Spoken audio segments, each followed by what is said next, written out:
a Venericardia, maybe, a Mercenaria. It's not, in fact, there's more. We've got some worm tubes coming up.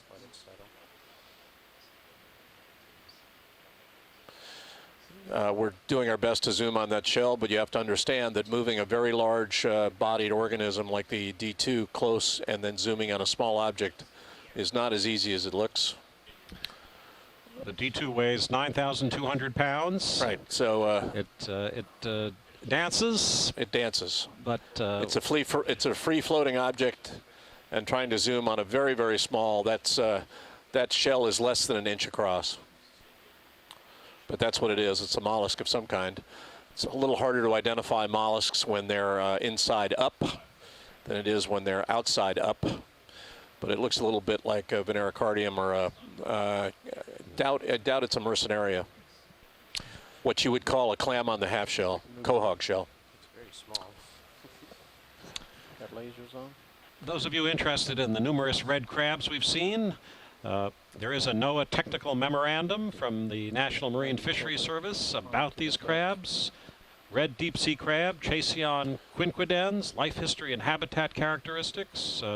It's document NMFS for National Marine Fisheries Service NE163, and you can learn about the life cycle, the habitat of these crabs. A very fine document prepared about 10 years ago by a NOAA team in New Jersey. Headed straight for 1.2, so Bridge, this is now kind of awkward.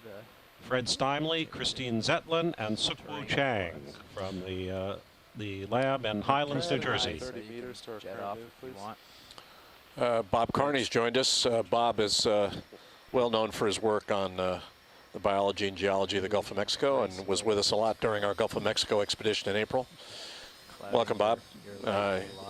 Always good to have a resident expert on seafloor biology with us, Scott, and for his corals knowledge, and Bob, just from his vast experience of looking at these videos. Bob's probably looked at more hours of video from the seafloor than anybody I know. And so it's great to be backstopped that way. We appreciate the interaction of these people with us at sea.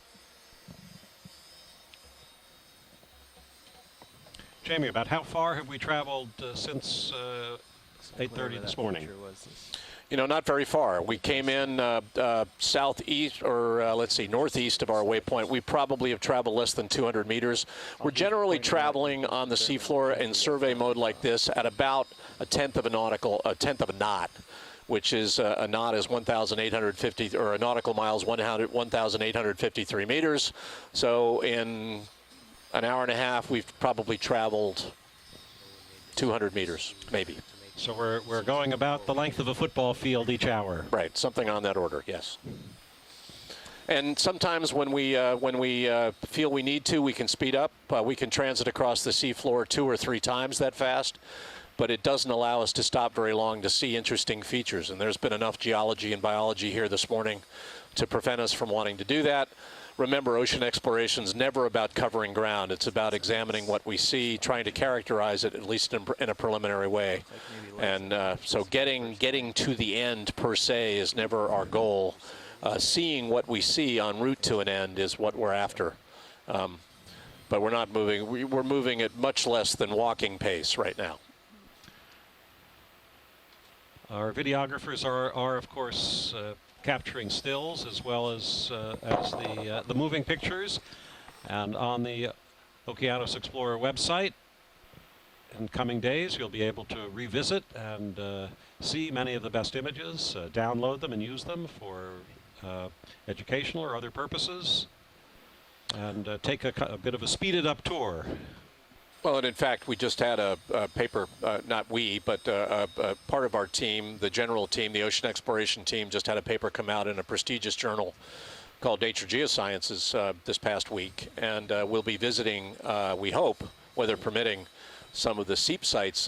They talk about methane seeps on the East Coast U.S. margin based on data that were collected in part by the Okeanos Explorer. We'll be revisiting some of those seeps and looking for some new ones in a dive on Monday afternoon and Monday evening. Again, weather permitting. We have some weather it looks like it may be headed for us. We're hoping that that will not prevent us from doing some of this seep exploration that we hope to do with a group Monday afternoon and evening. We just went over a tiny little Galathed crab peeking out of his burrow with the very long arms. Here come, yeah, they Yep. caught up with us. I was moving along trying to leave the krill behind.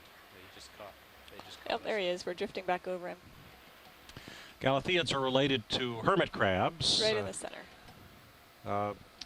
There are about 1,000 known Galatheids Go ahead in. around the world. There's a spectacular new book about Galatheids that was produced as part of the Census of Marine Life Research Program, led by Gary Poore from the museum in Adelaide in South Australia. And amazing, amazing animals, beautiful. Some of them with candy stripes, a bit like this one, but they're purple and orange, and the book has fabulous photography of the Galatheids. Yeah, and we'll also, and we sometimes refer to these when we're doing the videos as squat lobsters, but the proper term is Galathed crabs. So I always love squat lobsters.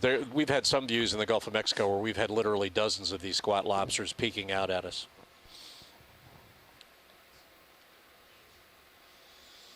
And some of them are newly discovered. They actually they found some new species in the trenches. Tim Shank did recently in his expedition to some of the trenches in the Western Pacific, and James Cameron in his dive to the bottom of the Marianas Trench also identified some Galatheids at the bottom of the Marianas Trench. So they've been seen just about everywhere.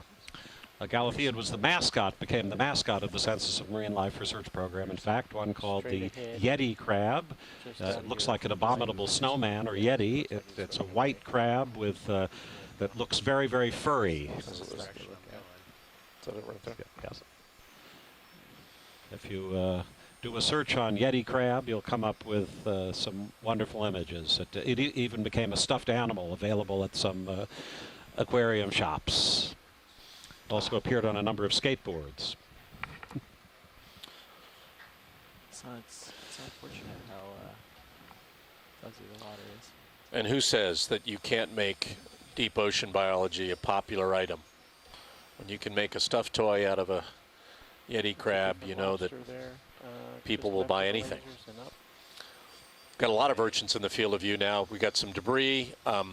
This outcrop looks like it's displaced. We call outcrop like this float. There's another Galathed crab or a squat lobster in the center view.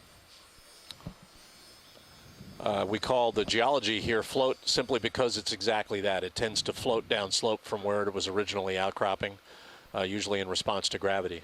So you'll get pieces of material floating down slope, sometimes on blankets of sediment. Bob Carney reminds us that Gary Poore has done a whole lot of research on the biology of squat lobsters. Looks like he has a recent paper in 2011. Yeah, there's a full book that Gary, together with some co-authors, did. Should be available from Amazon. Takes an hour of driving there. It's the definitive work on the squat lobsters of the world. Fantastic. Sorry, Roland. Yep. There's some shrimp in the the anemone there he's eating. Problem is, go and drive a different vehicle and retrain yourself for an hour or two every time you sit down. Yeah. Can we look at what's in his claw? And you can see this, yeah, the squat lobster seems to have succeeded with his left claw. He's got something there.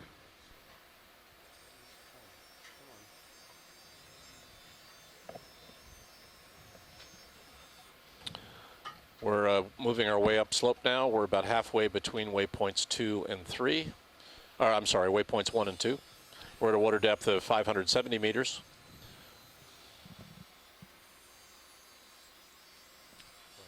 For those of you just joining us, we are diving in Washington Canyon off the east coast of the U.S.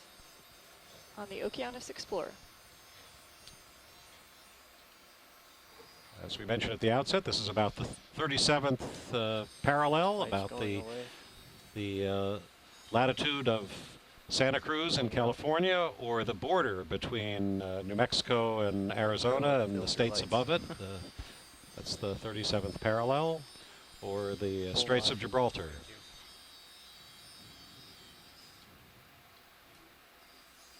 But this is submerged America.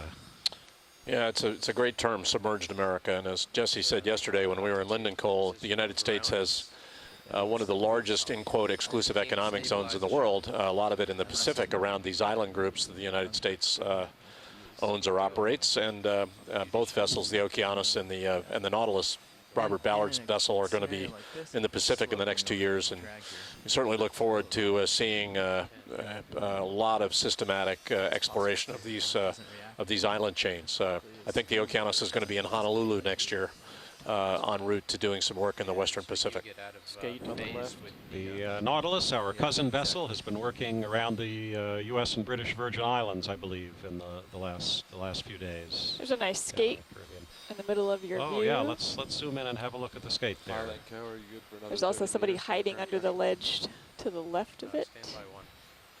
Probably a crab.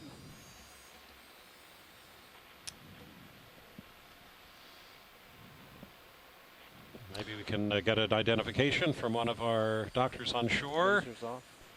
Yeah, Bob confirms what we said yesterday, that the U.S. EEZ is the largest and the deepest, and that France is number 2. Jesse gave us a long description yesterday of how important the EEZ is to the U.S. And could we have the lasers on that to get a sense of the size of the ray? Science, we did have the lasers on. Yeah, it's, if you zoom in too far, you're not going to see them. We'll zoom back out, and you'll get them again. We can't see them when we get too close to the object in question. Yeah, we had the lasers on for a bit and had a good measurement, and then we turned them off for the beauty shots. Okay, great, thank you.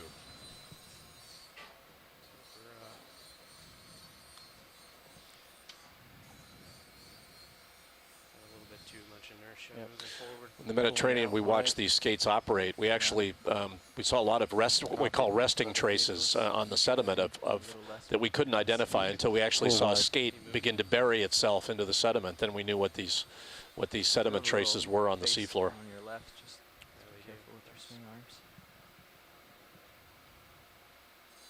That dust was him, not me. I guess I'd forgotten that. Scott is actually on the Nautilus, Scott France. So he's actually on Nautilus right now, diving on Dog Seamount in the Attagata Passes, just east of the British Virgin Islands. I actually forgot that. So they're at 522 meters right now. We're at 567 meters right now. There we go. So Scott is literally doing double duty. He's talking to us from the Nautilus while he's actually doing an exploration dive in the Northern Caribbean. That's what I call multitasking. So along this faces the direction of the move. So. Well, greetings to everybody on the Nautilus from here. Scott, please relay my my best wishes and Jesse's to Nicole Reno and everybody else who's out. I know Jason Chater's out there too, so give them our best and wish them the very best on their dive today.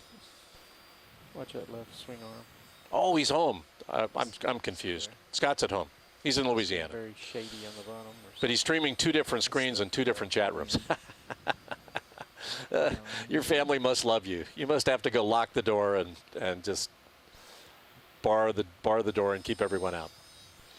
Yeah, as Jesse said, Nautilus is in the northern Caribbean right now in Anegada Passage, and they've been in the Northern Caribbean.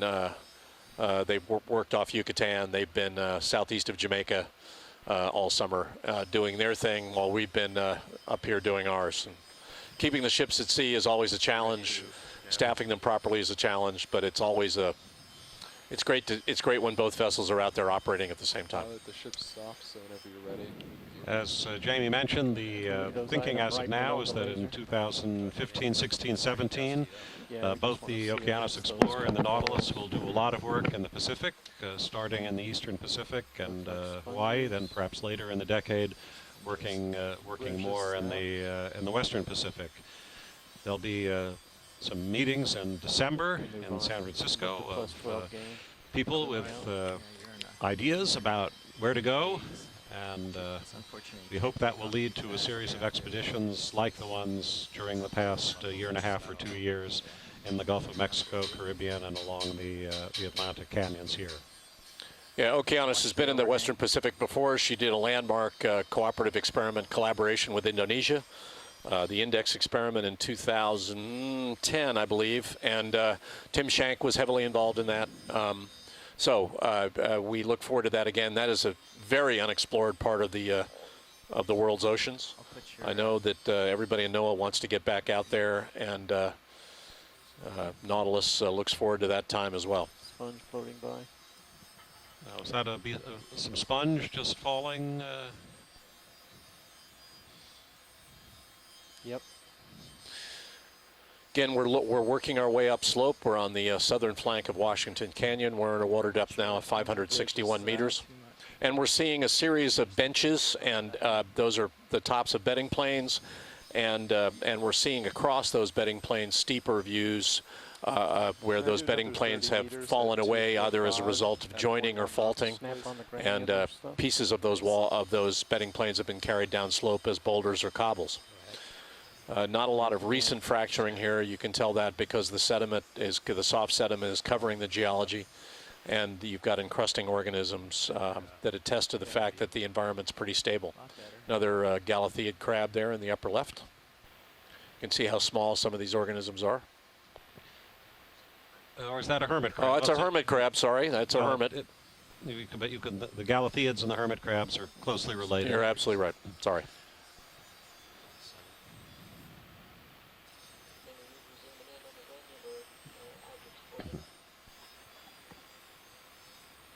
Roger that. But we haven't seen many abandoned mollusks down here for the hermit crabs to make a home in. I just came from I took a visit to the Dry Tortugas. I had never been out there to see an incredible fort made up of 12 million bricks, Fort Jefferson. And I've never seen more hermit crabs on one small key in my whole life. The entire place was blanketed with hermit crabs. They must take over the whole island at night. The park rangers were saying they used to huddle in their dwellings at night because the dwellings were completely covered with hermit crabs. Maybe there's a new Halloween movie to be made. I don't know, but there were just more hermit crabs than I've seen anywhere in my travels on the Dry Tortugas. And for those of you who don't know, the Dry Tortugas are some islets west of Key West, down in the southernmost U.S. This is a Civil War fort, Fort Jefferson. It's part of the National Park Service, and I highly recommend it to anybody who wants to see one of the most spectacular brick structures in the history of humanity. 12 million bricks. It took 28 years to build, and it was never fired on and was never part of a military action. But it was part of a Confederate prison. The Confederate doctor that set the leg of John Wilkes Booth spent some time there. The bricks were brought by barges? Barges, and mostly from New England. In fact, some of the brickyard that I live near on Martha's Vineyard contributed some of the bricks that are now part of Fort Jefferson west of Key West in Florida. Looking at pretty steep topography here. We expected this. The multi-beam maps from which we're working give us a sense of slope, but don't always have the resolution to allow us to see the smaller scale topography, which is what we're seeing now. And you can see how steep it is in the D2 view. Pretty unhappy with this. Looks like we're going to drop off the face of the earth. That's right. And sometimes you are. A little bit less in the way of krill interference in the water column. We're getting a little better visibility here in the far field. You see sea anemones and there's a striped fish and encrusting sponges. Those smaller white organisms near the pink anemones are sponges. And the nature of the geology here, which is you see geology that's actuated by erosion. So you're seeing these notches in these bedding planes and these collapse, we call them amphitheaters, that are created by the collapse and then the erosion of these collapsed sediments downslope into the Thalweg, the main channel of the canyon. Looks like another hake hanging with the anemones. And Scott, shares with us that That's the white proper shrimp. term for the hermit crab is a pagorid, P-A-G-U-R-I-D. We do the shrimp next. I don't see the shrimp. One. Underneath the anemone on the right, Oh, all the small ones? there's a whitish one to the top right of the screen. Okay, are we going to leave the fish? Yeah, Okay, science identified it. go ahead in. Jamie, do we know what the current, the speed of the current is? You know, I checked with the pilots earlier, and apparently there isn't much. And when you see the disturbance of the anemone in front of us, that's probably as much a function of the Okay, we can move on. thruster vibration as anything. Apparently, we're not seeing much current here. Doesn't mean that you wouldn't episodically see a lot of current as evidence from the geology in front of us. So you're seeing evidence for collapse and sweeping of those collapse structures caused by downslope movement of material. But it's highly aperiodic, so it wouldn't be happening all the time. These things could be catastrophic if the D2 were down near the axis of this canyon when one of these turbidity flows come through. It would not be good for the vehicle. So they can be. There are some famous examples of turbidity flows. One happened down the Laurentian fan in the Grand Banks back in 1929 and took out a whole series of submarine telephone cables. And we could actually determine the advanced speed of that turbidity current from the time at which the telephone cables were disrupted, and it was over 60 miles an hour at the seafloor. So these things can be quite disruptive. They can carry boulders. I've seen video of that slide where you've got big waves of gravel and blocks as big as cars. So these things can be enormously catastrophic, but they're fortunately not very common. Right there in the center while I'm stable. And that one was probably actuated by an earthquake. So if we had an earthquake down, which are uncommon in this part of the U.S. East Coast margin, you might see severe disruption of these outcrops and a lot of movement downslope of sediment and harder blocks of material as well. Not rolling, I was going for the polyps. Yeah, no, this is all very shaggy. It looks almost like a red wig here. Yeah. Now, were we calling these zoanthids, Scott, or is this stoloniferous octocorals? We had seen something that looked a little bit like this downslope, and we had called these zoanthids, or called what we saw downslope zoanthids. I'm not saying these are. I'll slide to the right. Looks like a brittle star arm hanging out of that. Partial. Yeah, I haven't seen much in the way of brittle stars, and we didn't see any brittle stars in symbiotic association with the bubblegum corals we saw earlier. It looks like a squat lobster to the upper right. I like squat lobsters. Sorry, guys. Galatheids, I have a hard time saying that over and over again. So, Mary Wixton from Texas A&M was one of our consistent contributors when we were working in the Gulf of Mexico in April, and she knew a lot about Galatheids and was talking about them and how much or how little we know about them. That's a Chaseon crab, though. It's not a squat lobster. Pulling out full wide. Scott's saying that they're either zoanthids or anemones, but he thinks that because the polyp walls are smooth, that they're more likely anemones in a bunch. It's a bunch of anemones. I think I like clutch of anemones better than bunch of anemones, but. There's another Venus flytrap underneath that crab in the center. You can see how opportunistic the biology is based on the geology, and I love that, the symbiosis of the small-scale relief and the geology creating niches for fish, for anemones, for corals to encrust. It's a rich diversity of space for biology to use, I would agree. and that's very characteristic and very common in these canyons. Pilot and Co, are you ready for additional movement? I think we can Jamie, would the Gulf Stream sometimes We can go. move go ahead in, Rolly. this close inshore? Yeah, oh, yeah. Affect these waters? Yeah, I think we're probably inshore of the main axis of the Gulf Stream. Now, that's an interesting. Is that a That's a mating pair. but is that a sponge? Is that no? What is that? Oh, it's that same anemone with the Anemone eating amphipods Bridges. Yeah. that we were wondering if it was feeding on them. Oh, that's what we saw one earlier. I missed that. Yeah. Can I get another 30 meters on our current?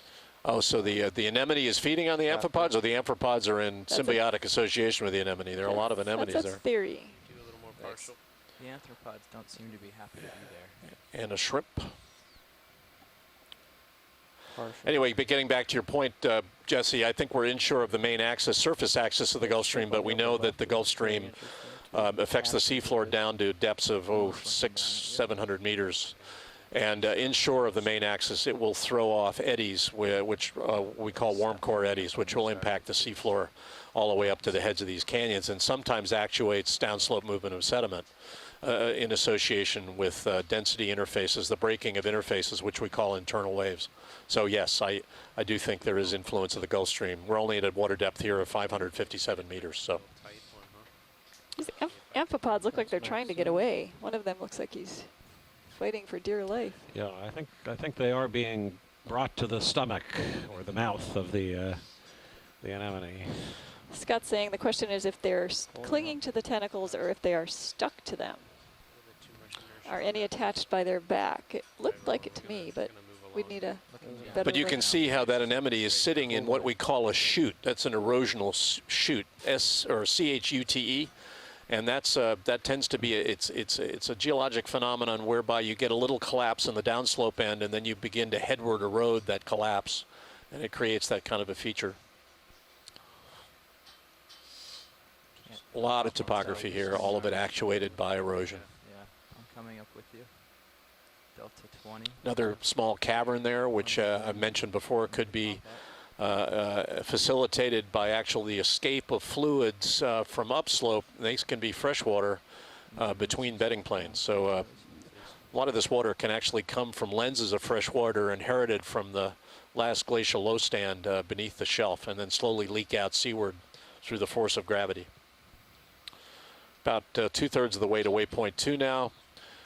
Seeing more steep topography here than I think we thought based on the examination of the multi-beam last night. Getting out there.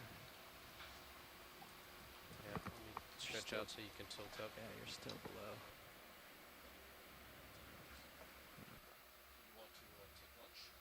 Is that okay on the mini Zeus? Looks good, thank you.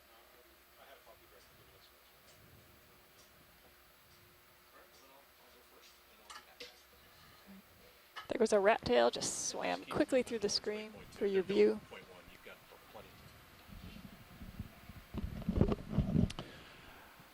Our colleague Jamie Austin has gone to have some lunch. For those of you interested in life on the ship, breakfast is from 7 to 8, lunch is 11:30 to 12:30, and dinner is 5 to 6, or is it 5:30 to 6:30? I should remember. I never know. I just show up. And we sort of go in shifts because everybody's working, so you get about a half hour each time. And Just in case. there's ample food, ample hearty food. There's a rosefish hanging out with an anemone. Go ahead. It's a nice imagery of it. This And a shrimp. this direction. Well, this is Got it okay. it's a multicultural scene He looks on like the he's seafloor. smiling. Yeah, he does Look look at like that he's smiling. This is yeah. Fishy smile. I'm working early. Yeah, can you go back a little to the left so we can get the three together? This is the peaceable kingdom on the seafloor. Well, maybe the anemone is going to grab a few of the amphipods Yeah, you and can make a see meal. It looks like its tentacle is, it's got something in it in the very center of it. It just brought it to its mouth.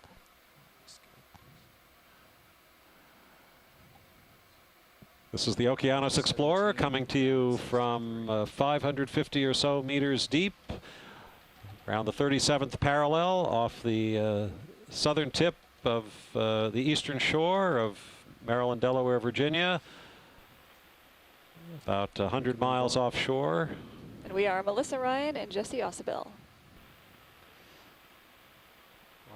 Pull that way And up. together we are the first people ever to see these places, first humans ever to see them.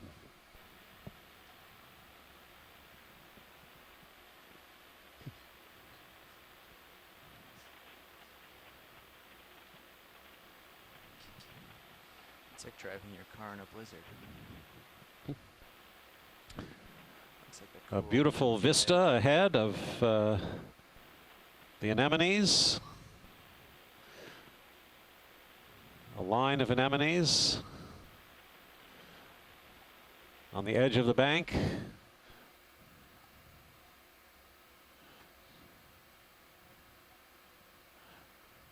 And we are reminded of the many ways of making a living in the ocean. You can swim from Sicily to Cuba, as a tuna might do, or you can sit in one place your whole life as one of these anemones and let the currents bring the food to you.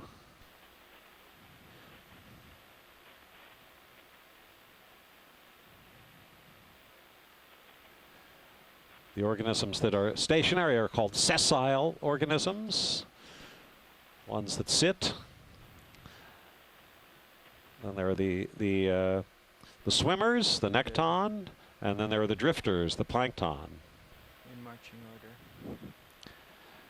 So the ocean, no niche goes unexploited in the oceans. Not interesting to look at. Small, large, low pressure, high pressure, light, dark. The evolution has filled the oceans with life.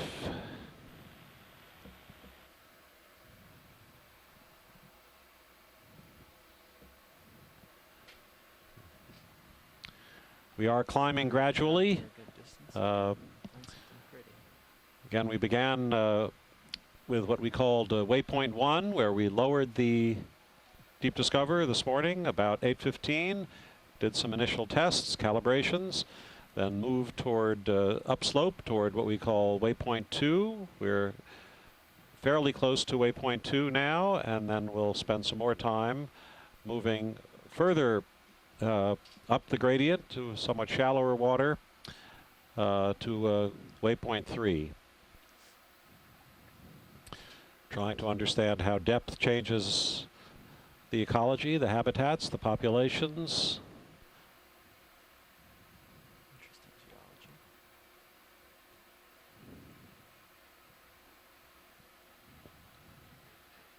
Looks like a mini Grand Canyon.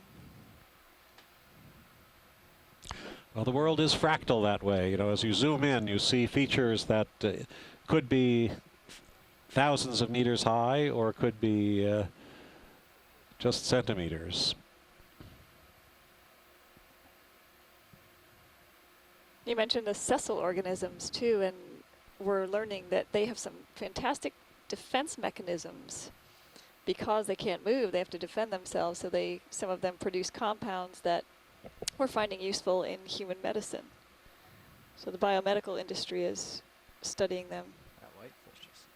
Oh, it's not white. Of course, there are chemical defenses. You can also fortify yourself by being very hard, like a fortress, and have shells or crusts, skeletons, exoskeletons, like the scleractinian corals.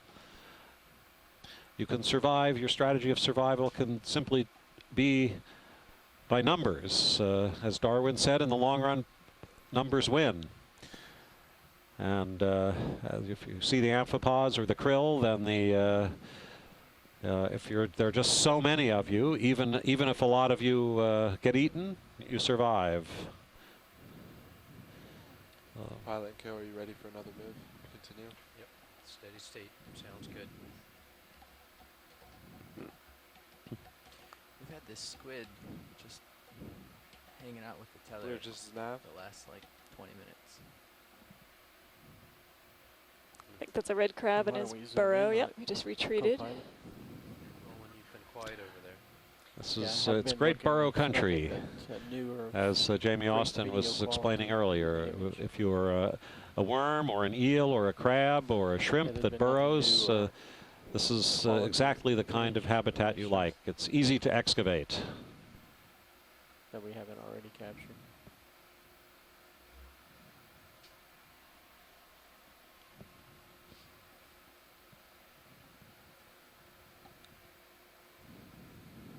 Bridge, this is nav.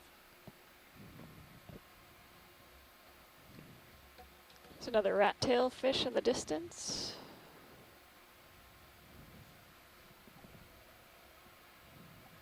Must be a restroom break.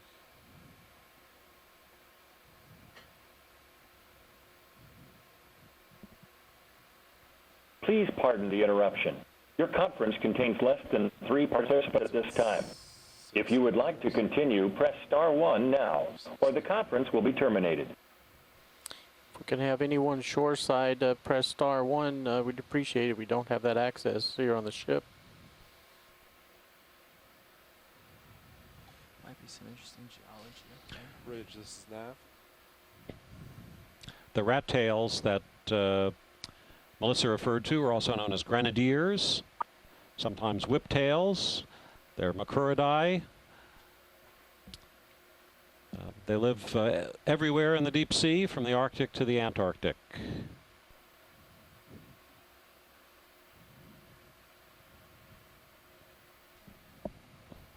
Please pardon the interruption. Your conference contains less than 3 participants at this time.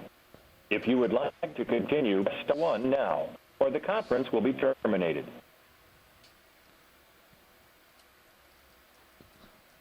The rat tails, the grenadiers, have been observed as deep as about 6,000 meters, which is about the limit that the deep discoverer can achieve. They may live deeper than that. There are very few submersible vehicles that can explore those depths. So we don't know much about life deeper than 6,000 meters. You can try them on the phone. Maybe. They're not answering. Yeah. What's the phone number? 200. So this is me. If they don't answer this, is it just me? Then probably. For those of you who are fish fans, there are about 18,000 known named species of marine fishes, like the striped bass and the bluefish and the various flounders and so forth. There are about another 14,000 freshwater fishes for a total of about 32,000 different kinds of fish. There are some wonderful books and online resources, of course, about fish. There's a website called FishBase, which has enormous amounts of information. Again, the Encyclopedia of Life has lots of information about various fish. There's a spectacular catalog of fishes in multiple volumes put together by William Eschmeyer, Bill Eschmeyer, perhaps the greatest expert on the totality of fishes. Bill worked for many years at the California Academy of Sciences, the Natural History Museum in Golden Gate Park, and in more recent years has worked out of the state of Tennessee. So if you want to know about all the fishes, have a look at the catalog of fishes. We've seen several eels, and the world's foremost expert on eels for many years was also at the California Academy of Sciences, the Natural History Museum in Golden Gate Park in San Francisco, a man named John McCosker. And if you're interested in eels and do a search on McCosker, you will find marvelous scholarly work about a range of eels. Ridge, this is Nav. Can I get another 30 Looks like part of a small siphonophore floating into view across the screen. Just a couple Only of 2 sections. That's correct. Do we have time? There's a rosefish on the bottom. Yes. Plenty of time. There's a dust cloud that's going to drift over him. Did we stir up that sediment? Yes, sediment's very, very light in the water. Ah. And we did stir that up.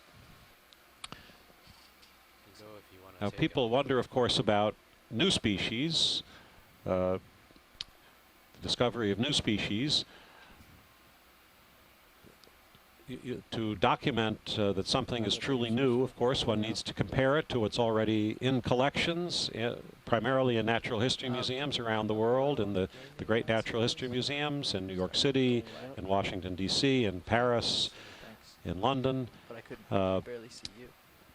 Those are some of the biggest reference collections. One can try to define something as new based on the shape of the animal, the morphology, the characteristics that are easy to appreciate with the naked eye. And of course, increasingly, one can use DNA also to differentiate species. So now, when one writes a monograph making the case that something is truly new, both the molecular or DNA evidence as well as the traditional features, characteristics, characters are used to make the case that this is the first time an animal has been described. Sonar.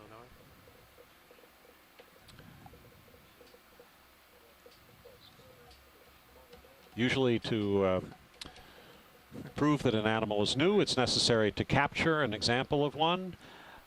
There have been a few cases when animals have been accepted as new on the basis of video evidence. I believe there was a new monkey in East Africa a few years ago where it was felt for conservation reasons it was unwise, imprudent to actually try to capture an animal, but it was observed carefully, and the zoologists accepted the description of the animal as new based on the photos, video, and other evidence. There's a beautiful Siphonophore drifting through the field of view. Bob Carney says that the rosefish and the hake are showing some color patterns, and that's more of an ocean trait that you'd find in shallower waters. And down here, colors are usually homogeneous. Dust or creel.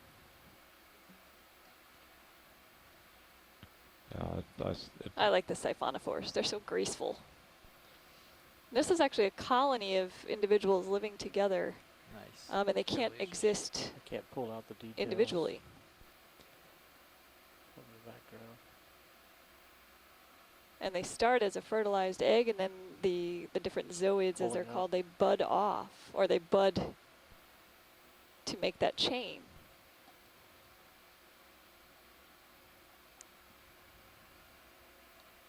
Bridge, this is Nav.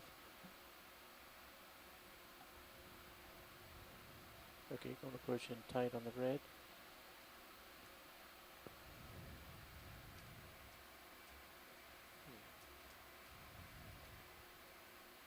And That's out. it. So what is the difference between a salp Now he's or a going out in the blue. siphonophore?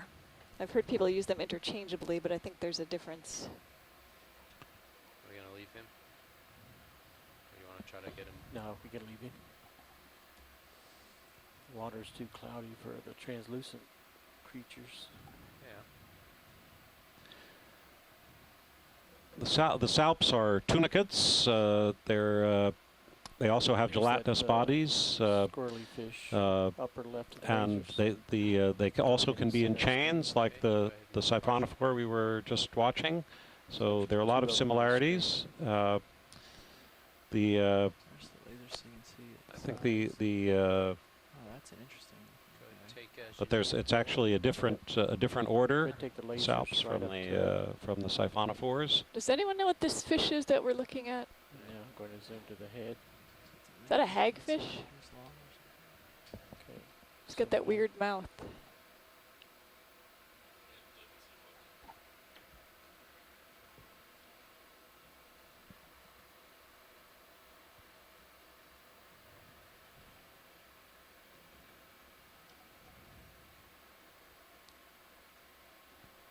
Or is it a blenny of some sort?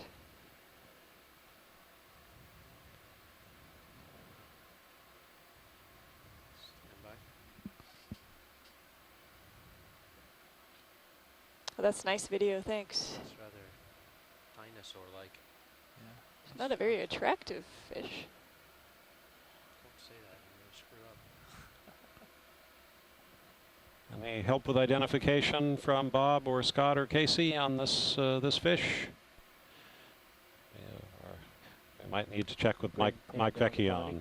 Okay, it says not a hagfish. This has a jaw. Hagfish don't. And hagfish are eyeless as well, so that counts them out. And we'll go for a full frame. Okay. Bring it back. Okay, thanks video, that's great. Yeah, we just need a few seconds of Video and ROV, full sorry. frame. Bridge, this is Nav. Do we know what Gonna let kind it of drift fish for this one. is? Pull out. Here you go. Oh, this is why I can't.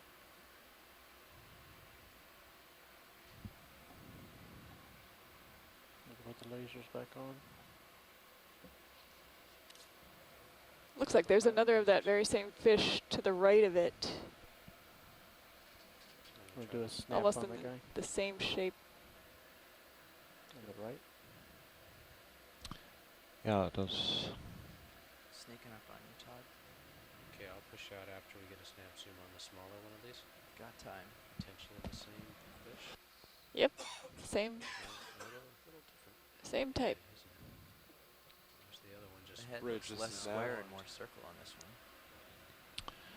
Can I add another 10 meters? Looks to our smaller, current might be a path? juvenile of the species. Does look younger, and bounce.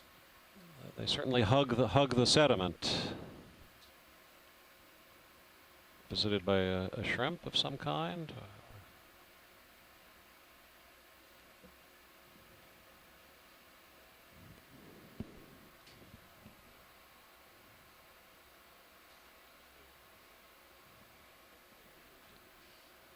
Okay. He's so stable. Let's look at his eye. It might be an eel pout, according to Okay, Bob Carney, our expert in Baton Rouge.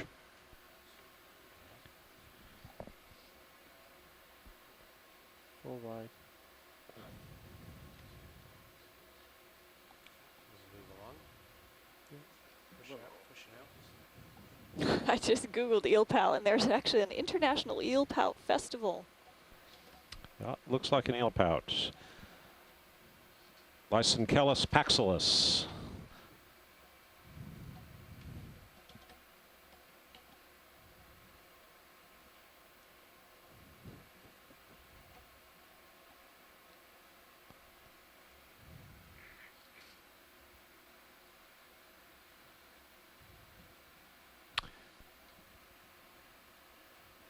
Yesterday we were seeing a lot of marine snow in the water. Today we're seeing some marine snow, but again, lots of the small organisms, actually swimming about. The marine snow again is this continuous shower of matter that comes from the upper layers of the water column. It's the production in the meadows near the surface that falls to the bottom, whereas you'll see some of that sometimes in the foreground of your screen, but we've been seeing, of course, lots and lots of the just the swarms Time of to get the beauty of that fish. the shrimp-like creatures, The one on the right, lasers. perhaps attracted by the light of the Deep Discoverer.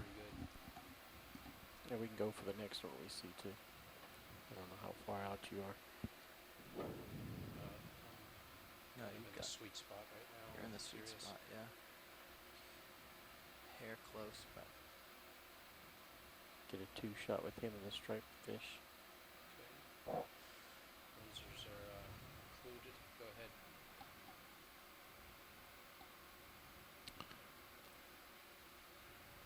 It's a nice collection of different species in one place. The Galathed crab, the rosefish, the hake, anemone. Okay, going into the red.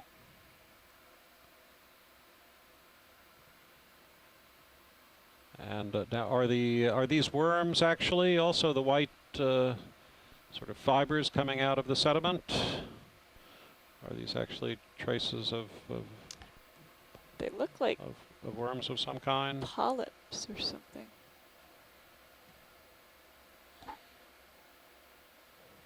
Maybe To Bob video, knows they what look they are. like buried starfish. Buried brittle stars or something. Get a close-up here momentarily and see. Or ophiuroid legs, perhaps? We're having a suggestion from Casey. Ophiuroid being a brittle star, is that right? Okay, going to the brittle stars. Do a real tight zoom on the white wispy. Maximum zoom. Go.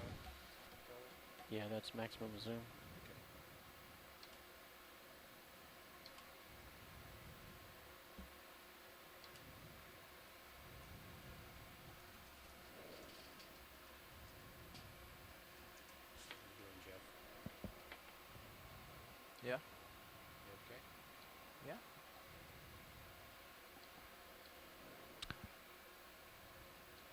We seem to have some agreement. These are probably ophiuroid legs. That is the legs of brittle stars, starfish-like creatures, kind of a echinoderm. And They really own this space. yeah, some of them seem to, again, I guess they sit under the sediment, in the sediment. Dangle their legs out when they need to. Pulling out. Bob Carney says they draw to a fine point, not a head.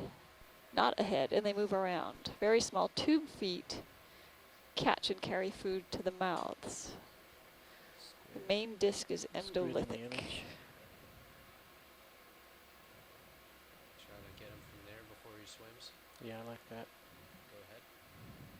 Go ahead. Oh, a squid. The mighty squid. Here's a piece of arcane squid trivia. They actually have a nerve axon that's about 1,000 times larger than a human's. So we're using them again in the biomedical field to study nerve impulses because they're easy to see and easy to study. Well, that was one of the origins of the Marine Biological Laboratory in Woods Hole, Massachusetts. The access to the squid every April and May when the squid would come through the waters, and biologists would flock to Woods Hole to catch the squid and study the squid axons. Yeah, they're just cool.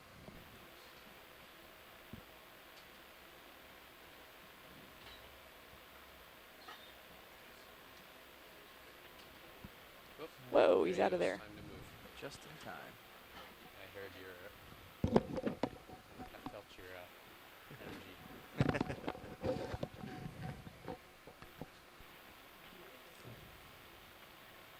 For those of you who may be just joining us, Might have we just are been on the your own Okeanos sense of Explorer. We awareness. are diving in Washington Canyon. It was pretty tunnel vision. We're at a depth of 536 meters. And we're moving upslope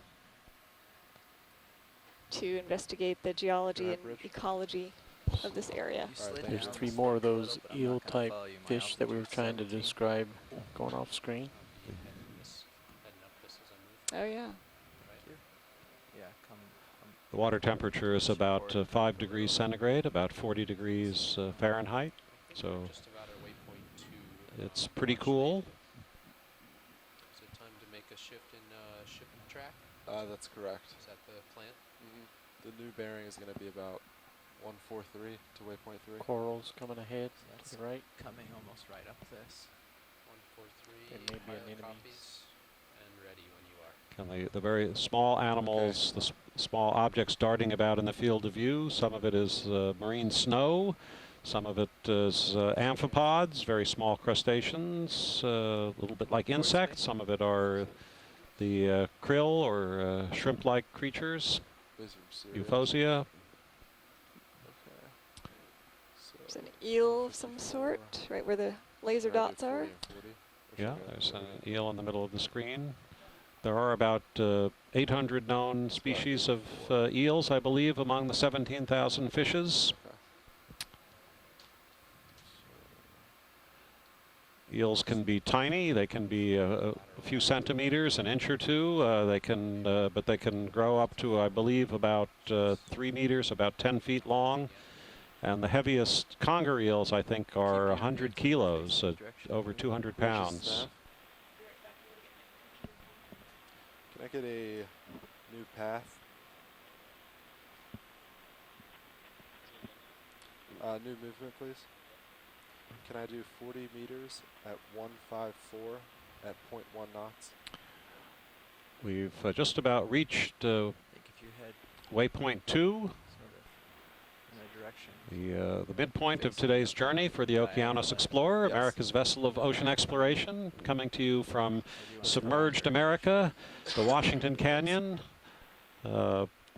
about 100 miles off the southernmost part of the eastern shore, as it's known, of Maryland, Virginia, Delaware, the Delmarva Peninsula. Pilot Co, you are starting our new path to waypoint 3. Roger that. About 37 degrees latitude, Yeah, about the equivalent of the southern tip of Illinois or Santa Cruz, California, or the Straits of Gibraltar.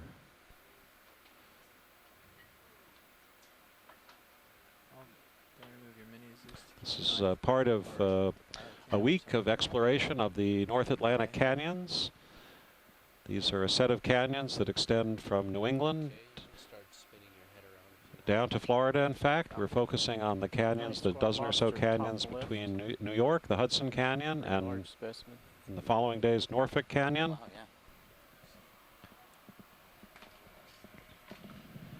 yeah. A bit further south from where we are.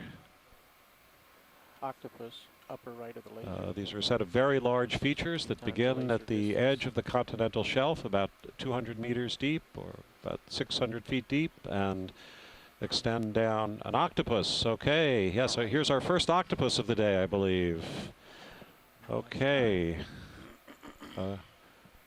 And a beautiful octopus it is.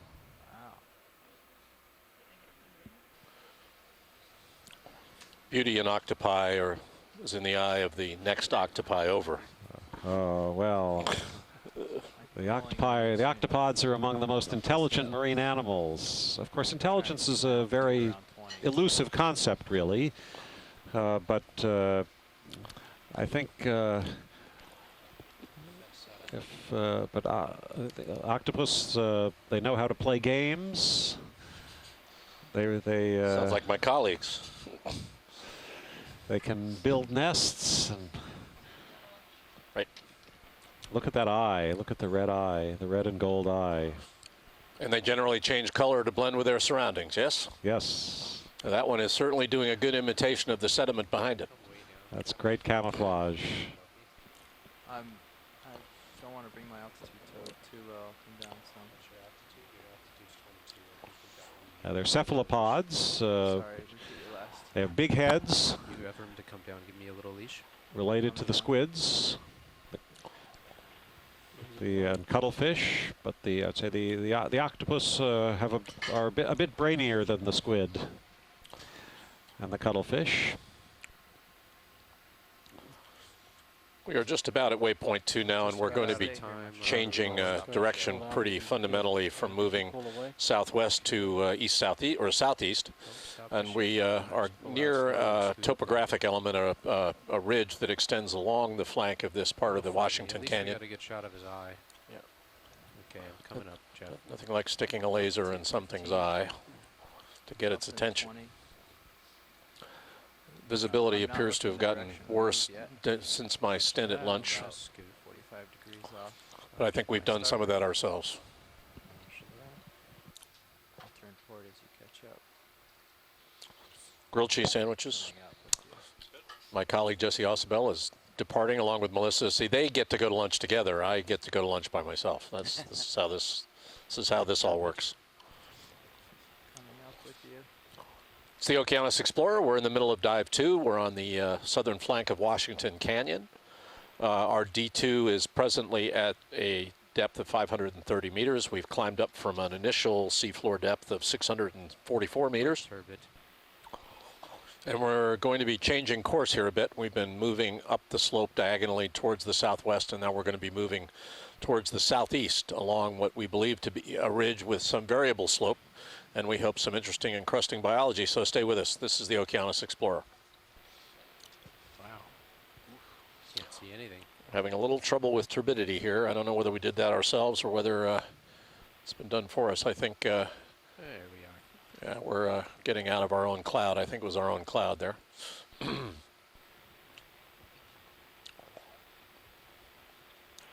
I'm looking the direction of the move. What's the direction of the move? 154. Roger that. I'll center up. And it looks like this is just a good chance for a launch relief. We have launch relief for the pilots starting to show up. I'll get us in a stable position. I'll be turning this stick over to Dave Wright. We do shifts. We have a wonderful group of engineers and also pilots and co-pilots on the front row of our control van, and we're in the middle of a shift change here, so give us a minute. Everyone has to eat lunch, even those of us out here on the Okeanos Explorer, and the food is very good, so we don't often miss the opportunity to partake. Now, following its noon test of the ship's whistle and general alarm, all hands disregard. Test complete. Please heed all further alarms.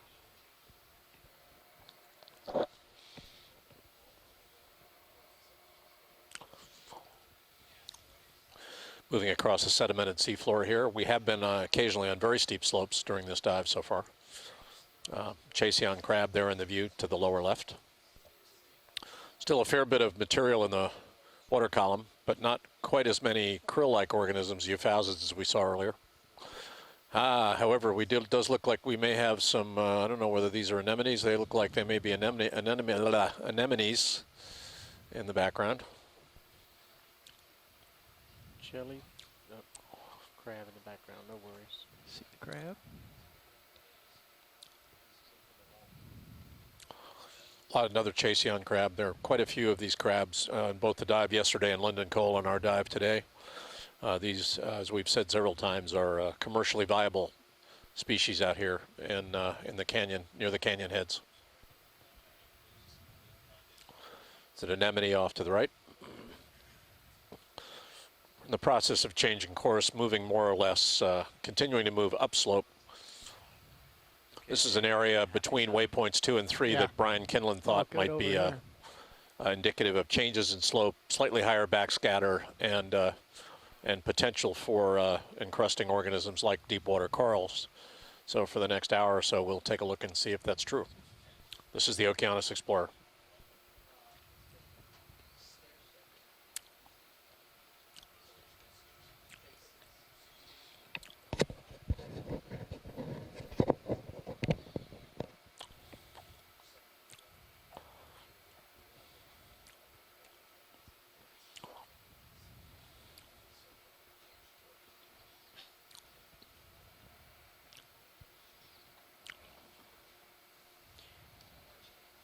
Dave, I don't think the still camera has ever been activated. I don't know if we want to capture steels as we're going along. I don't think it's crucial at this point. Brendan did the post-processing. And Got some a lot of good anemones in stuff to the look view. at. Another Chaseon crab.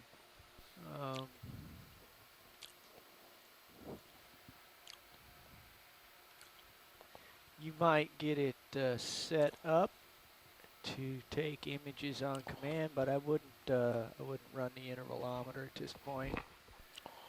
It's just a whole lot of data to offload.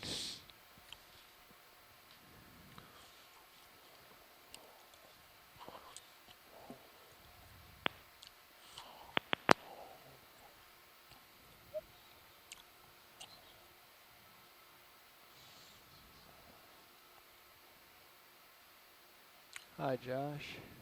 Hi, Dave. We're in the suit for sure. Yeah. Sonar looks pretty clear. It looks like a gentle slope. Delta 11. To get plenty of leash.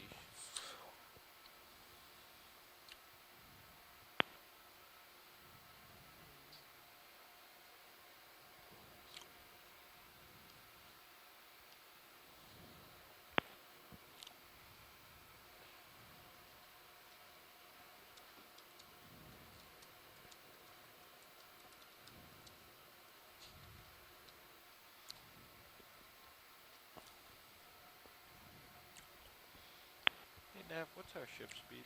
Is it 0.1? Yeah, roger that. 0.1 knots. Copy.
We're now we're now heading southeast upslope on this flank of Washington Canyon. We're in a water depth of 506 meters.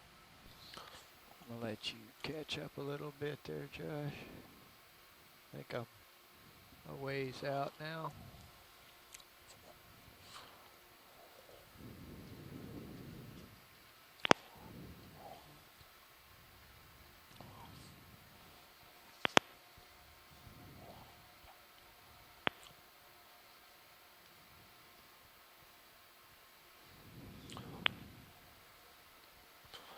Got a little evidence for outcropping sediment at the seafloor. Mostly pretty soft sediment here, not much in the way of burrows.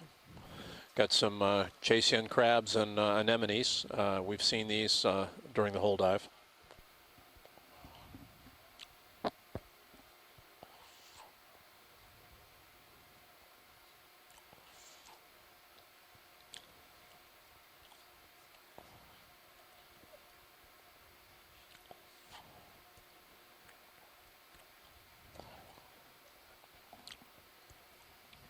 Roland, I'm looking at that silver object. I'm going to center up on it.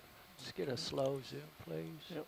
This was a eel type fish that we got before that they were having difficulty identifying. Okay, let's give him another shot at it here. Also have a, let's hold that for a moment. Salp-like creature. They were interested in this out before. We got Okay. a partial image, but the background wasn't very good. Okay, well, let me work up on this fella here. Let me go for a little more zoom. Two of them there. Yes. Okay, hold there and let me work this for a moment.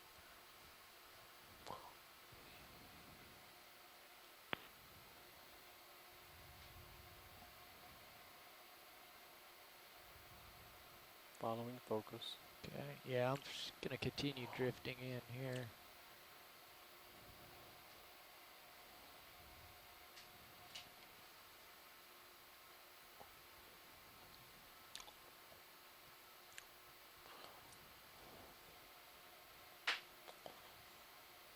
Okay, let's pull wide and see if we can pick up the salp.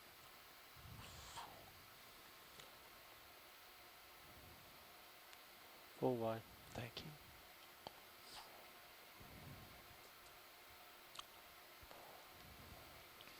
Go ahead, Bridge.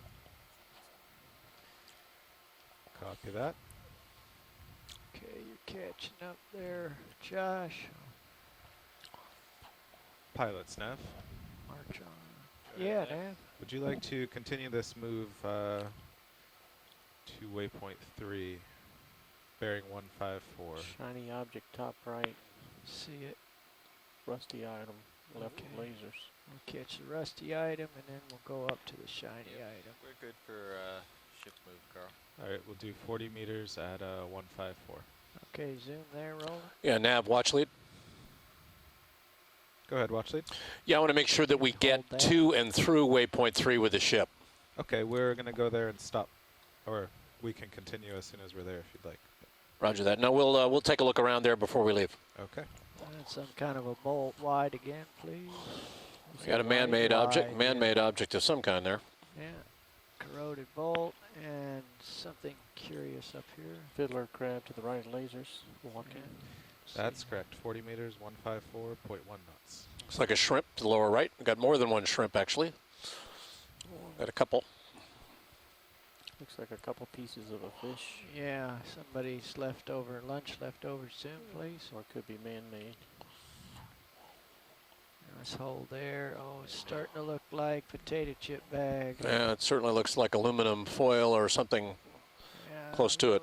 Aluminized mylar or aluminized plastic. Yeah, Jesse was making the point earlier that we hadn't seen trash, and that was encouraging, but you just when it's always when you say that that you Yeah, end up okay, seeing we something. can come wide again, please, Roland. Thanks.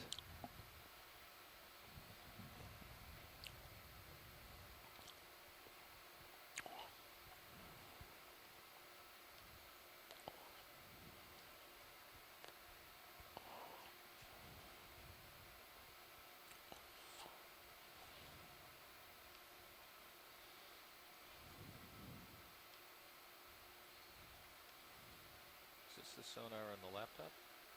Or the No, we need to find a laptop. The issue is that our diagnostics laptop is also the still image offload laptop. Okay. So we need to recruit a laptop. Either find something else for still image offload, which might be the better solution. Maybe we'll use a tough book for that. Quick zoom, Roland. That tough book's getting pretty old. Thanks.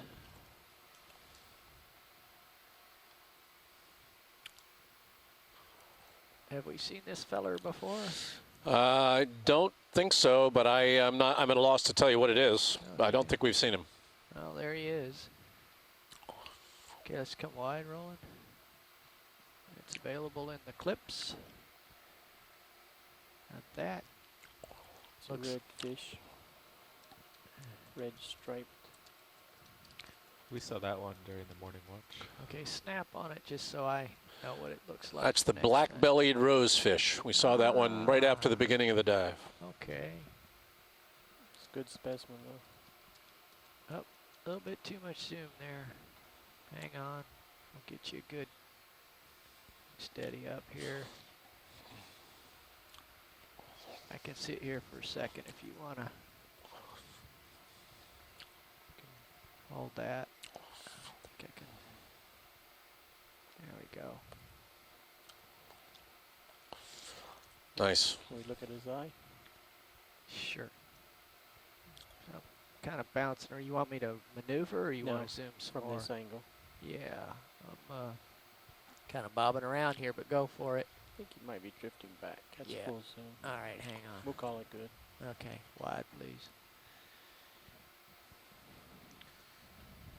Oh yeah, it's way off. All right, up we go.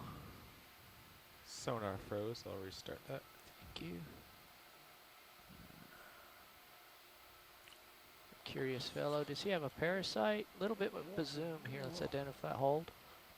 Yeah, it does look like, well, it looks like mud from his fin, I think. It's just mud. He was sitting there on a, Yeah, okay. I think that's all it was there. It happens to Boss. us too. Hey, if I sit too long, I have a hard time getting up. At least he gets up.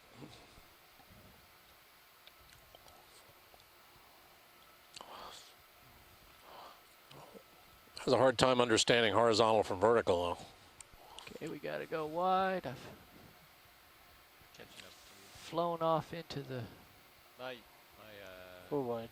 Thanks, Rolly. this is 50 degrees on the main HD. So Okay.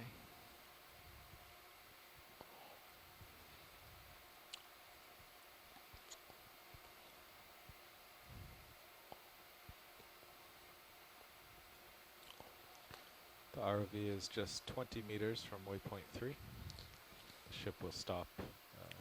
Yeah, I think what we want to do close. is take a look around waypoint 3 pretty thoroughly. We might continue on this same track beyond waypoint 3 a bit.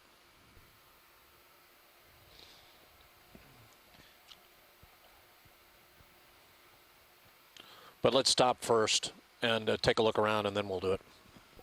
Copy that.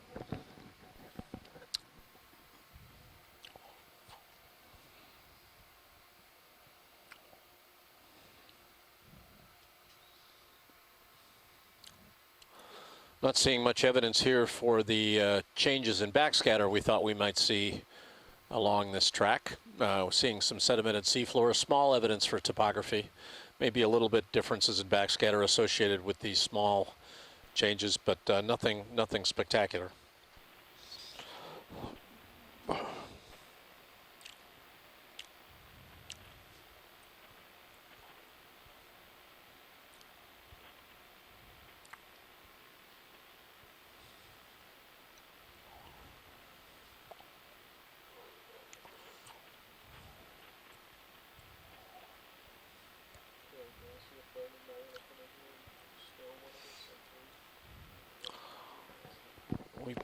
We're at an ROV depth now of 495 meters. This is a little bit higher than we normally go, more shallow than we normally go with the D2.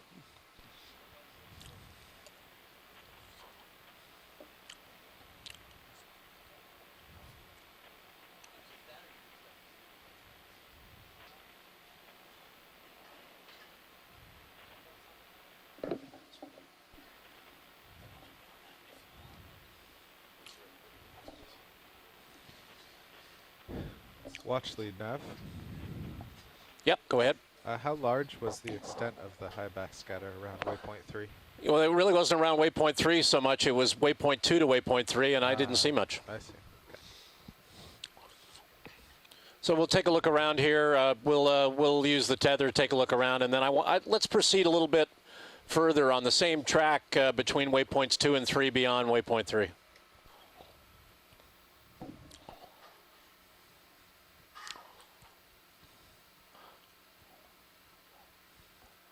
ROV nav, we have got a waypoint 4 here beyond my field of view on HiPAC, yes?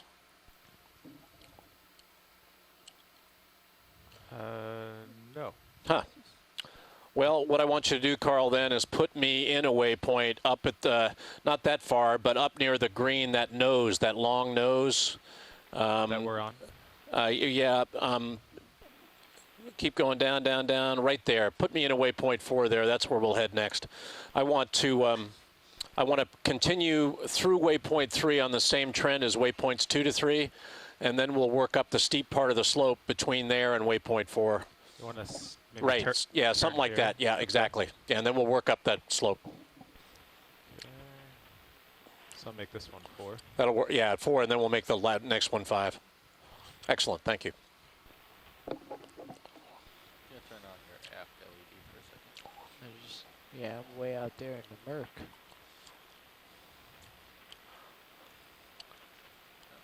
didn't help very much.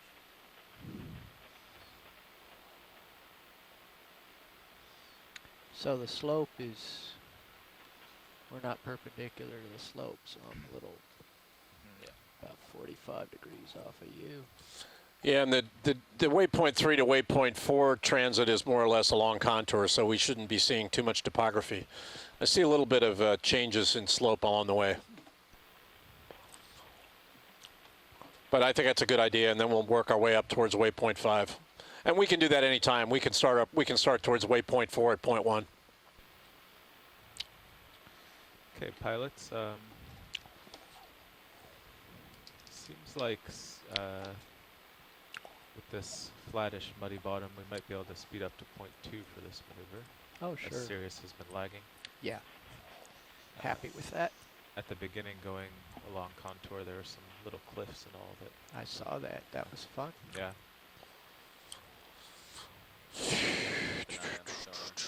Yeah, definitely.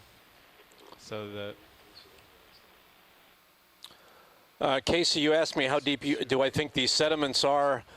You know, Brian Kinlan did see some evidence for small slopes and some higher backscatter between waypoints 2 and 3, but we did see evidence for things poking out at the seafloor the way you see in the D2 view right now.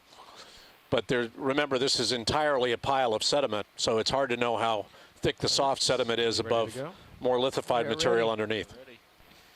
bridge nav. Could we have another ship move from where we are now? Distance 40 meters, 40, bearing 160 degrees at 0.2 knots. We're moving now, continuing to move to the southeast. We've laid out another point about 100. That's correct. 50 meters, 140 meters or so away to the east, south-southeast. We're going to be moving along contour here at a water depth of about 490 meters, 500 meters. And then we'll move upslope for the rest of the dive. This is the Okeanos Explorer.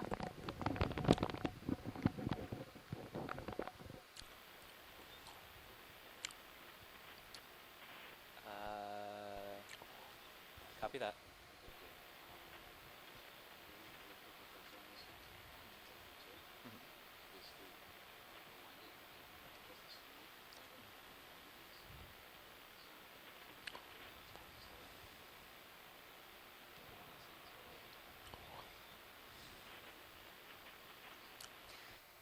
Actually, Jared, I remember how to do it. I prefer using the hotkeys rather than the on-screen.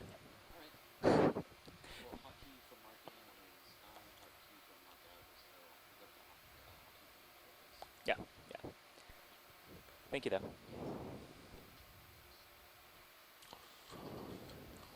And let's get this hermit crab while we're waiting for the train to get rolling here. Rolling.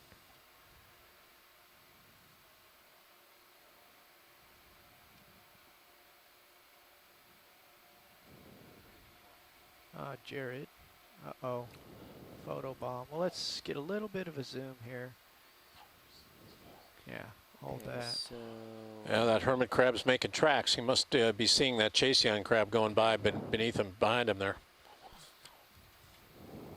Okay, a little more zoom.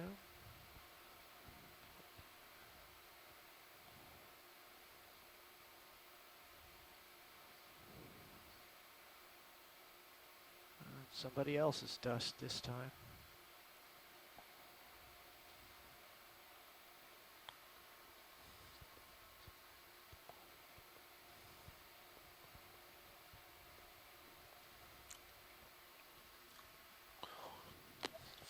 All of sedimented seafloor is an agglomeration of tracks and trails left by organisms transiting the soft sediment. That's an excellent example of how soft that sediment is. You can see how he's mushing through it the way we might mesh through powdered snow, leaving track behind. And it's an entire field of study they're called ichnofossils or trace fossils in ancient rocks. Try to interpret the organism that went by based on the tracks it left behind. Let's get a slow pull out here, Jared. It's getting time for me to maneuver. And he looks like a hermit crab without a shell. So Thank you for that. This whole move is along a contour, and the terrain will rise to both your starboard sides. Yes. Okay, got that. Thanks, Jared. Picking up.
Fish in a burrow. What is it doing? Let's get a little bit of a zoom quick. Just hold that right there, maneuvering. Is he eating?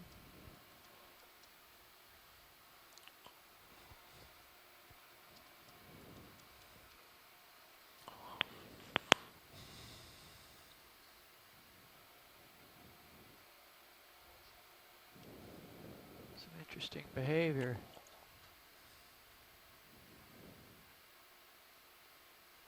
However, I believe we've seen it before, that kind of very rapid migration of the tail back and forth and more or less standing on its head.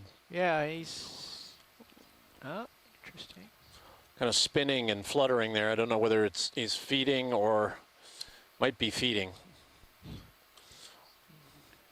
Either that or confused by the light. Thank you, Jared. Wide, please. Picking up.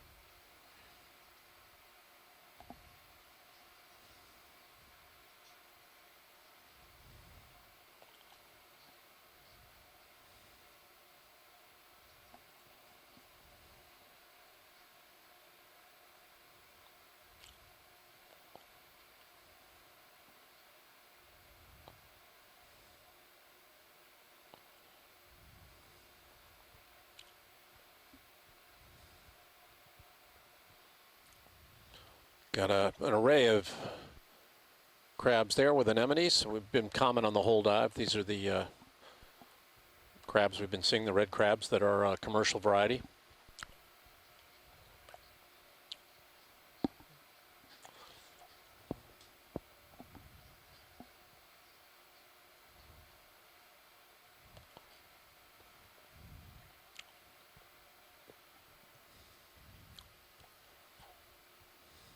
Continued sedimented seafloor here. We're moving along a contour at a water depth of about 485 meters on the south flank of Washington Canyon.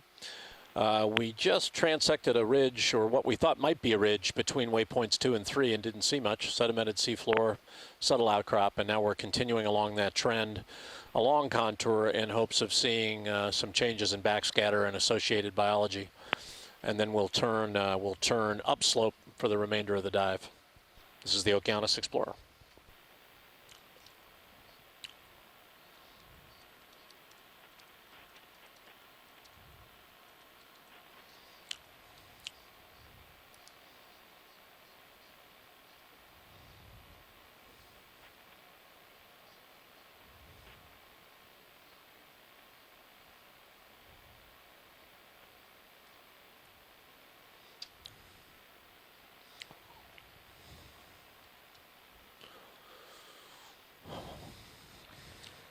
Okay, that move is coming to an end.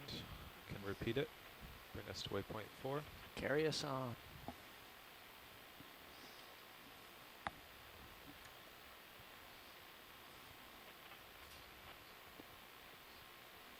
Bridge nav.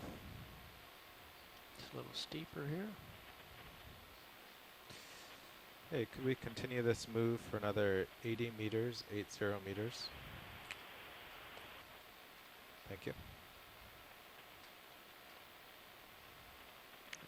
Yeah, we're getting around the nose here. The slope's starting to go away from you. You should probably come right just a little bit, Josh, to be more square to the hillside there. But I am receding from you. Might want to bring the ship move maybe a little. Well, we'll get to well, we're headed right for waypoint 4. We'll be there momentarily. It's a little awkward doing this. Yeah. Long slope. Yeah. Well, if we wanted to stay with the slope, we'd just come more directly south. I think we'd be okay. You can see that we are transecting, moving along a slope that's dipping from right to left in the together, Josh, is for me to deep go Discover down review. a little bit. Continue to be populated by anemones Actually, and I do need to chasing go on down crabs. a little bit to get to that. The change in color here is waypoint. probably an indication of the softness of the sediment. The really brown material is really soft. We just saw that hermit crab moving across that really soft material. And the whiter material is probably material that's a little older, that's been exhumed, perhaps by downslope movement of the brown sediment and leaving slightly older, slightly harder sediment beneath it. Let's go for that, Jared. All right, hold right there. Thank you.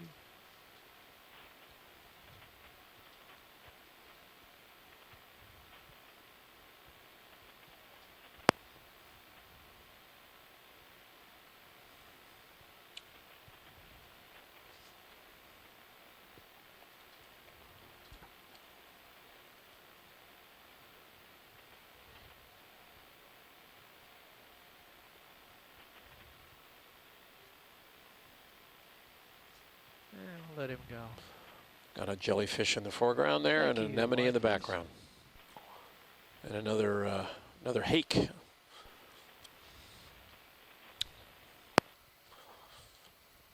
Most interesting topography here we've seen early in the dive down near our landing site at 644 meters. As we've gotten higher on this flank, we've still got a slope, but we haven't got as much in the way of outcrops as we had lower on the slope.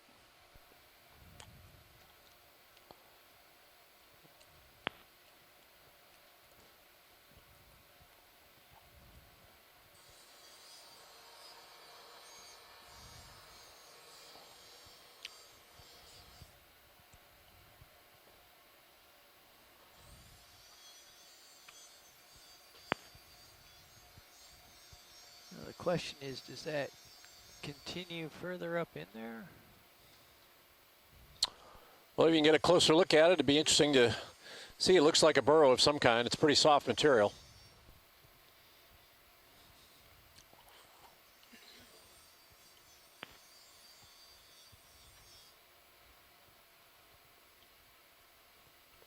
And you can see that it's been excavated because that sediment in the foreground has been excavated in that burrow. So it's covering the material that would normally be at the surface. So something's gone and burrowed in there and taken sediment out and kind of piled that sediment further down slope. It's probably a crab. Have to admire the straight vertical wall. The industriousness, yes. The precision. It's an engineer crab.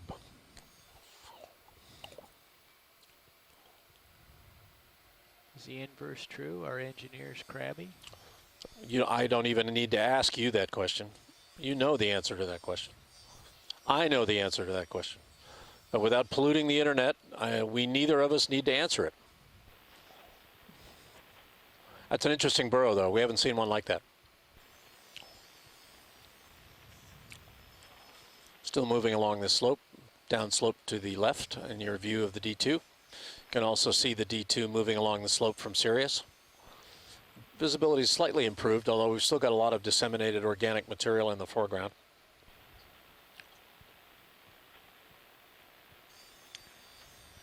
More burrows.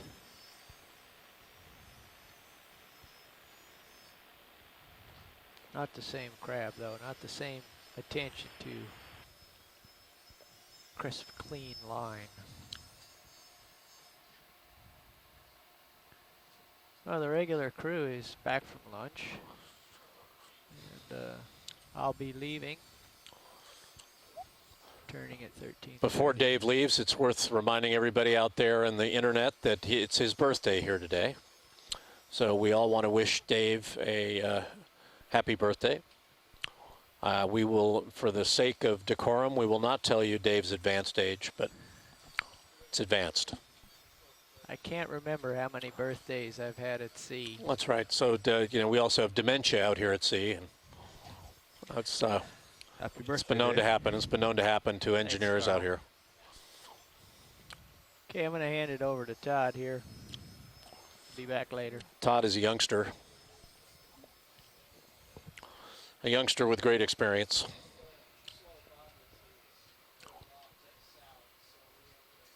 It's another one of those burrows we just talked about, but that one looks partially filled in. That might in fact be a different burrow as part of the same burrow structure. Sometimes, very often, these crabs, if that's what is doing the burrowing, will have more than one entrance and exit.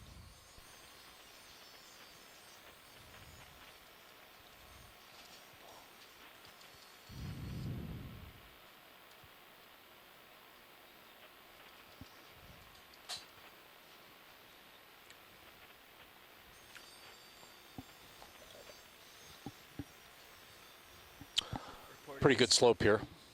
My head's slightly off of the track. They do like to, I think they may just bash the sediment to dislodge food. You know, it's possible that they just go in and that's the way they can get myofauna up in the water so that they can nosh on them. Yeah, we're just trying to get to waypoint 4, so then the next move will be straight up the slope along the ridge. So that will be Noted. a more normal transect once we're there in a few minutes. Great.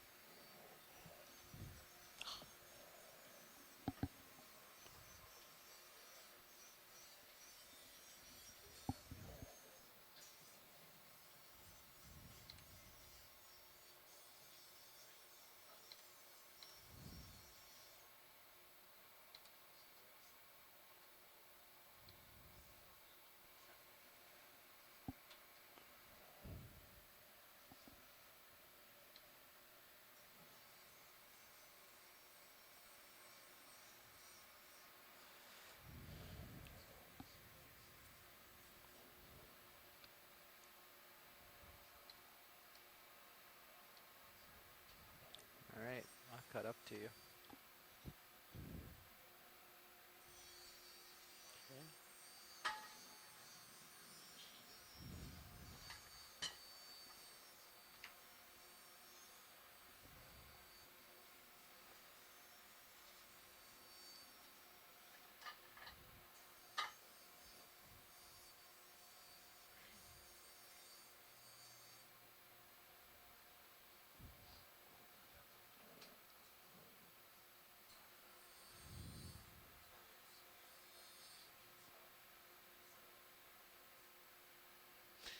There's a fish standing on its head right in the foreground there. We saw earlier. Did you? They wave their tails with, and I don't know whether they're feeding in that position. Huh. I think it's the same fish that bashes the seafloor a little bit, and they may just dislodge Yeah.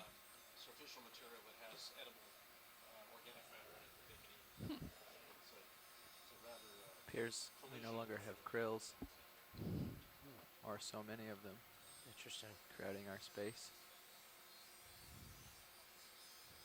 I think they live right in that 500 to 600 meter range.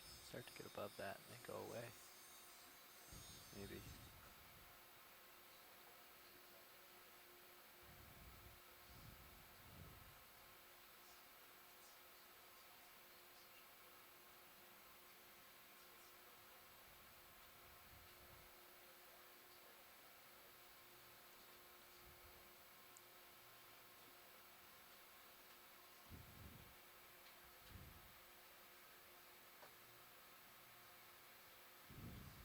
Just about looking down on you.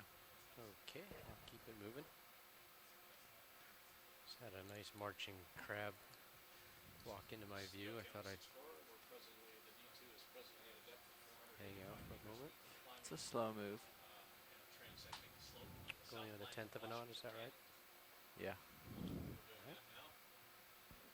Most of this slope has been sedimented, but we've seen some pretty Clean steep sonar, outcrops so. as well.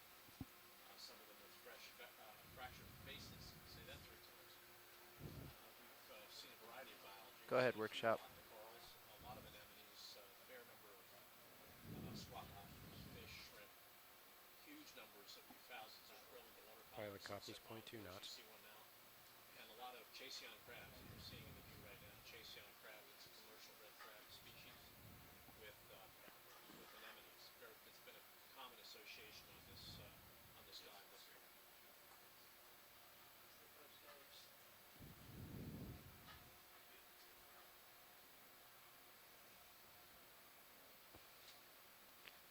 All right, gotta push out, down, back down a little bit.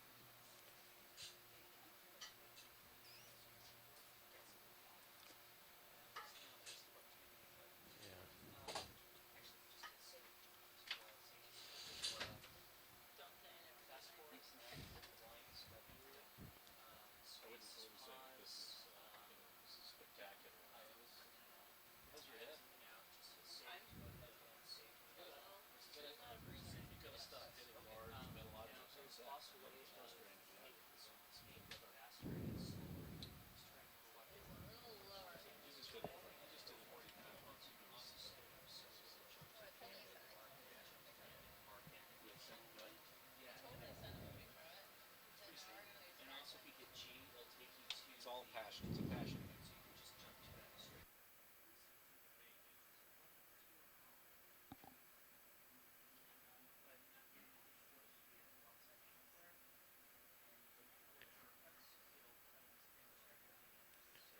Yeah, just trying to stay in front of your track, which is not giving us very pretty imagery at the moment.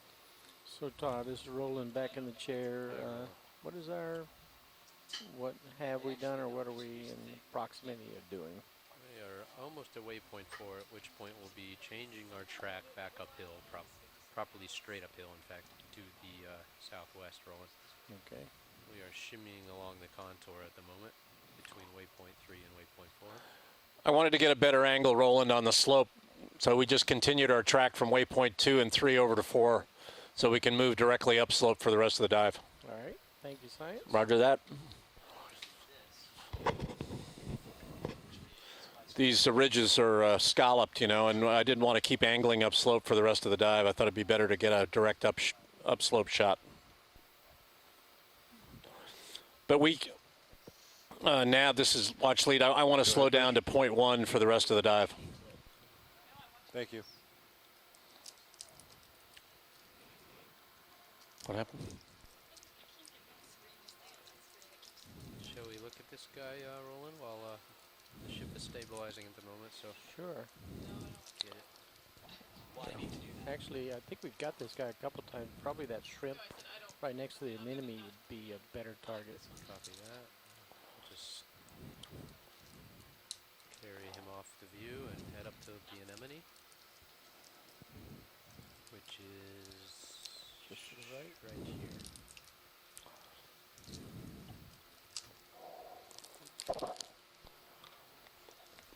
Got a nice view of an anemone there with a Yes, somebody's calling. shrimp Roland. using it for shelter or Cheers. perhaps a way to grab some food. The anemone is also grabbing. Terrific.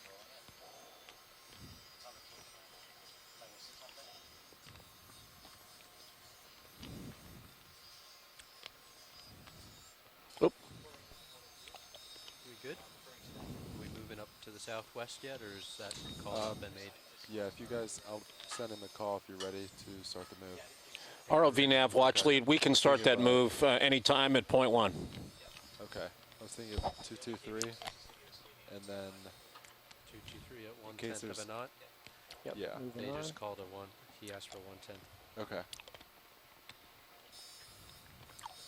And then do you want to do steps in case there are cliffs? Steps of 20, or are you okay with 30? You know, I'm okay with going pretty slowly up this slope. So, you know, I think moves of 20 are fine. Let's go back and forth a bit. Ready to pull you Okay. out wide on your command. Thank you, Roland. Go wide. Yeah, pilots are ready to move. 223. Full wide.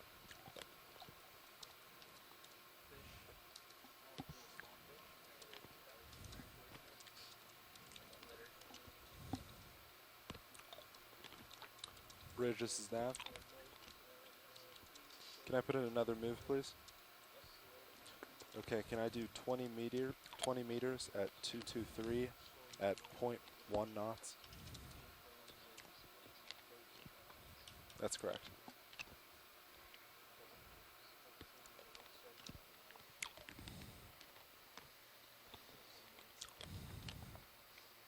We should capture this. I think he's carrying another crab.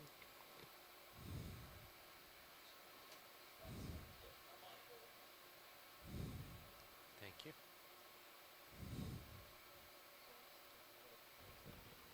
Okay, he's getting into Yep, the I think fuzz, we Roland. do have a mating pair of Chasian crabs to the right. If you want to get a zoom, we can. The image. I was backing up, so getting into the disturbed water.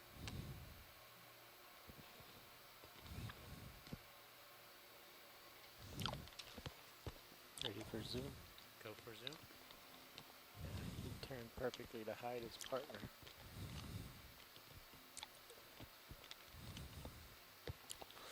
Brad Stevens, who was with us yesterday on the event log, is very interested in the number of mating pairs that we see, so we should get a good view of this one if we can.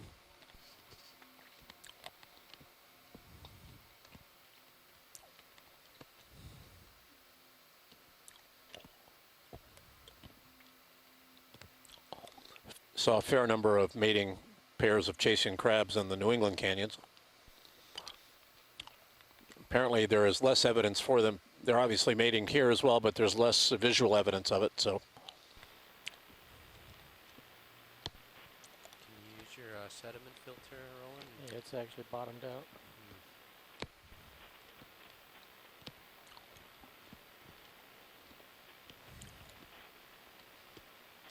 I've been kind of zooming around here a little too much. It's going to be cloudy.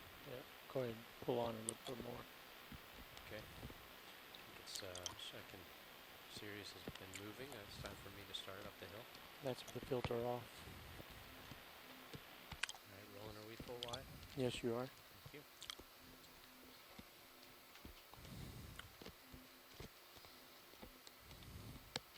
Going. We're now turning up slope Water depth's 492 meters. We'll continue up this slope until the end of the dive, which will be about 360 meters away, 360 meters of water depth. It'll be about I would say at least 300 meters away on the seafloor.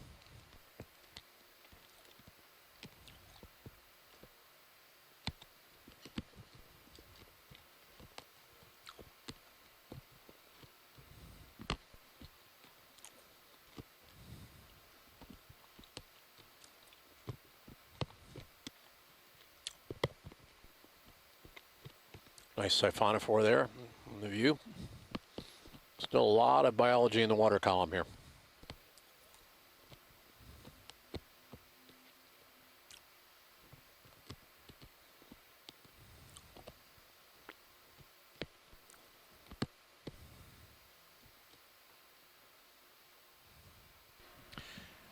Jamie, we haven't seen any real hard rock substrate though along the way. Nice little cobble there, just as you said that. But no, since we came across the slope from waypoint 2, we haven't seen much in the way of hard substrate at all. The steepest outcrop we saw was right near the beginning of the dive.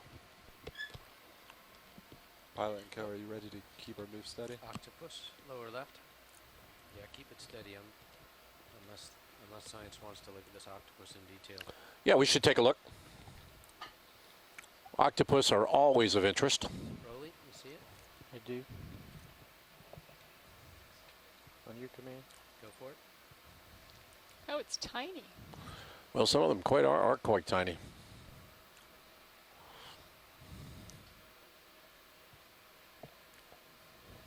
Getting lasers.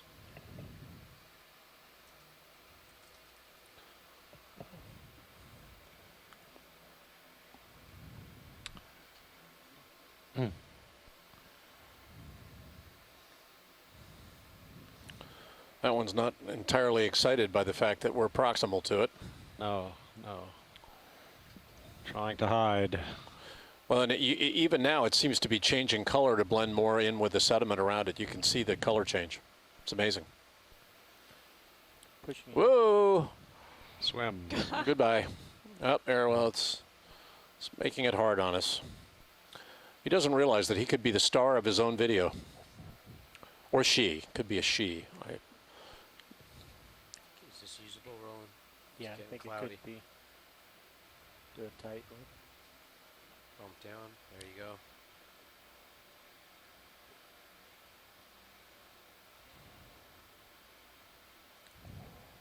That's the best I can do with it.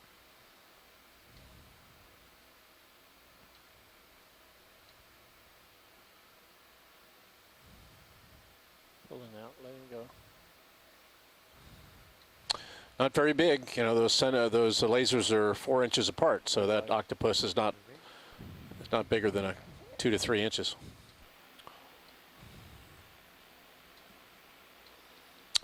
We can move on, guys. That's fine.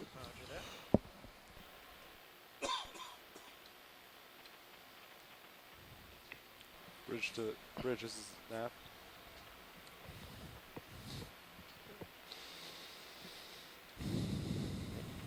Can I add another 20 meters to our current path, please? Thanks. Try to outrun this.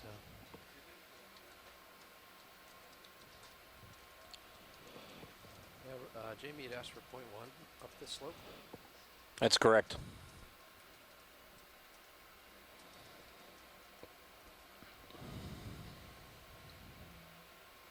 Yeah, Scott made the point that as soon as I said that we got better visibility because of the lack of krill in the water column, that they were back. That's absolutely true. Ever since we've been in the canyons yesterday and today, we've been pretty much surrounded by clouds of these euphausids or krill.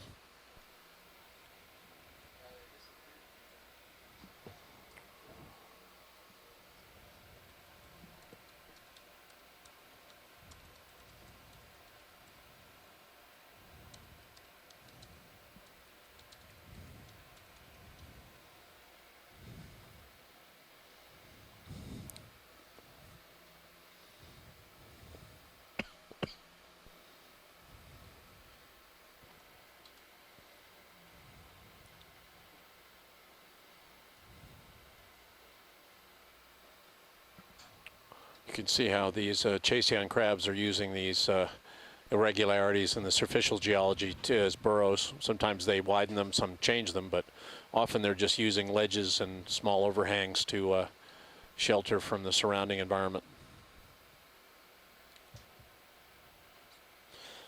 And you know, it's interesting, Scott. I called these small organisms amphipods yesterday, and Brad was saying to me that they were euphausids. So I'm not arguing. I'm just there seems to be some difference of opinion about it. Some of them could be fry. Also, they could be young, just young fish of some species. In some cases, I think.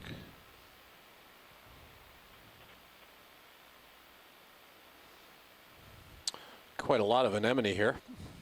We've seen these all the way up the slope, but got a really nice agglomerate. I don't know, what do you call a group of anemone? An agglomeration of anemone. A crowd. Oh, there are 3 squid, just more squid swimming by. Ooh, lots of squid. Oh, yeah. It's Ballistic squid. a cacophony of squid. Squid also are a commercial species, but they tend to be harvested in shallow water, not in water depths like this.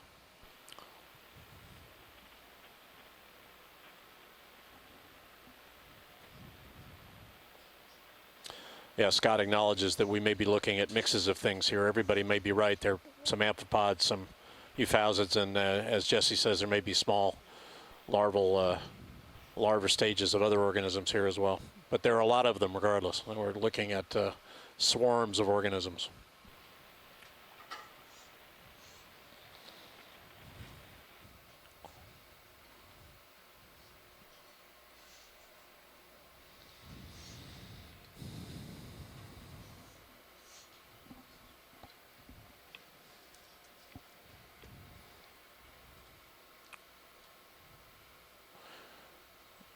And in fact, what you're seeing, in addition to the organisms themselves, you're also seeing the shadows of the organisms on the seafloor. When the organisms get between the lights and the cameras that the D2 is using to image the seafloor, so we're actually seeing shadows as well as the real thing. It makes for a kind of a surreal landscape.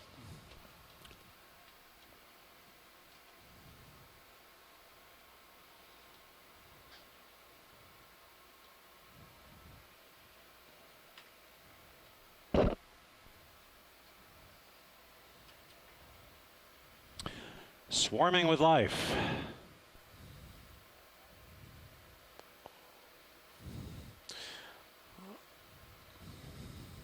Pilot and co, are you good to keep it steady? Yep, same. Thanks.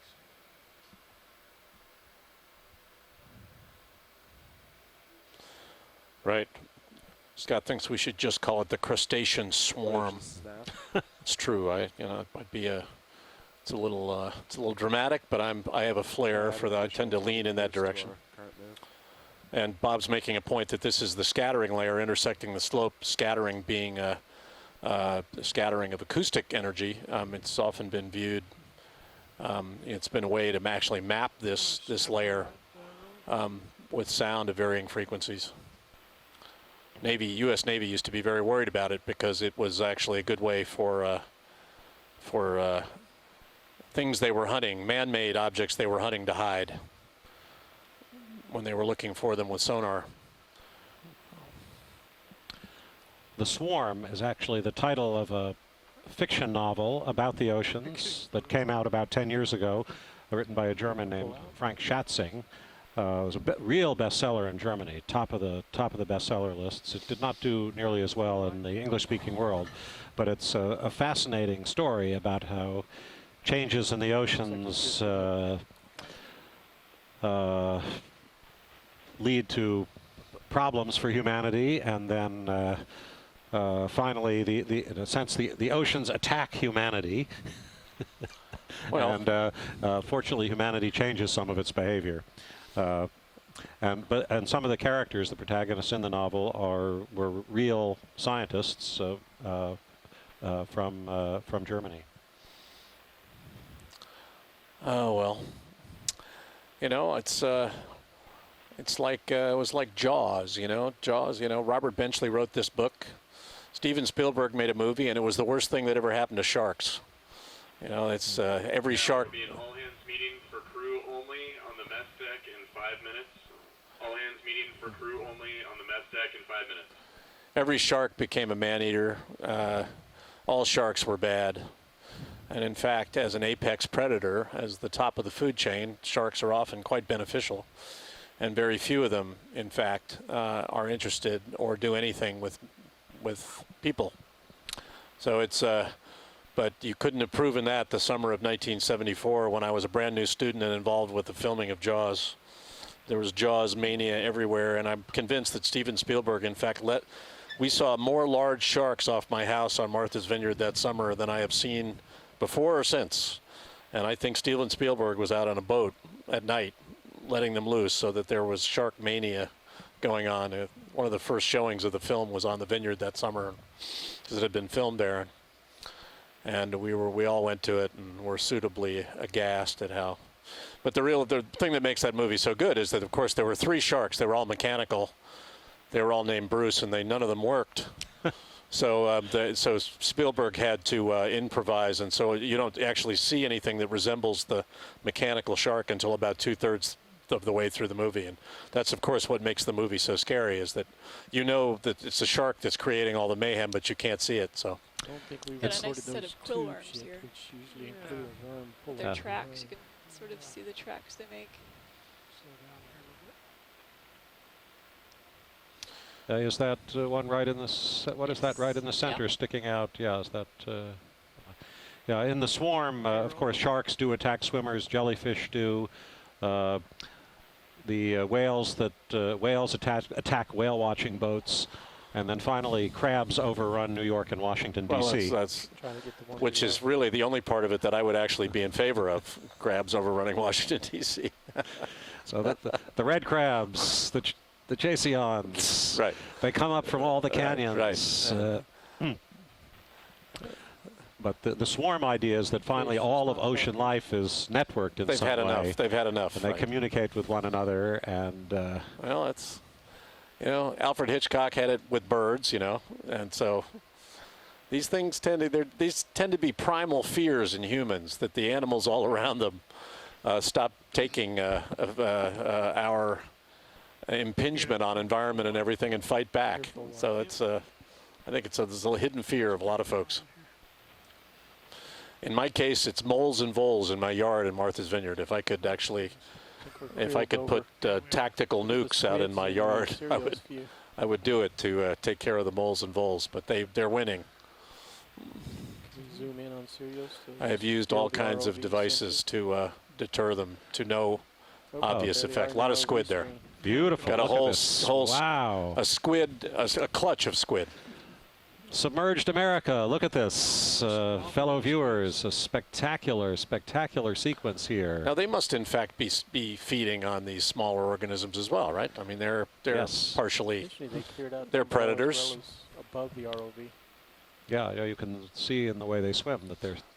And when you see the, pausing it's a good view of D2 from Sirius now. Even though the visibility isn't great, you can see all the organisms around the D2.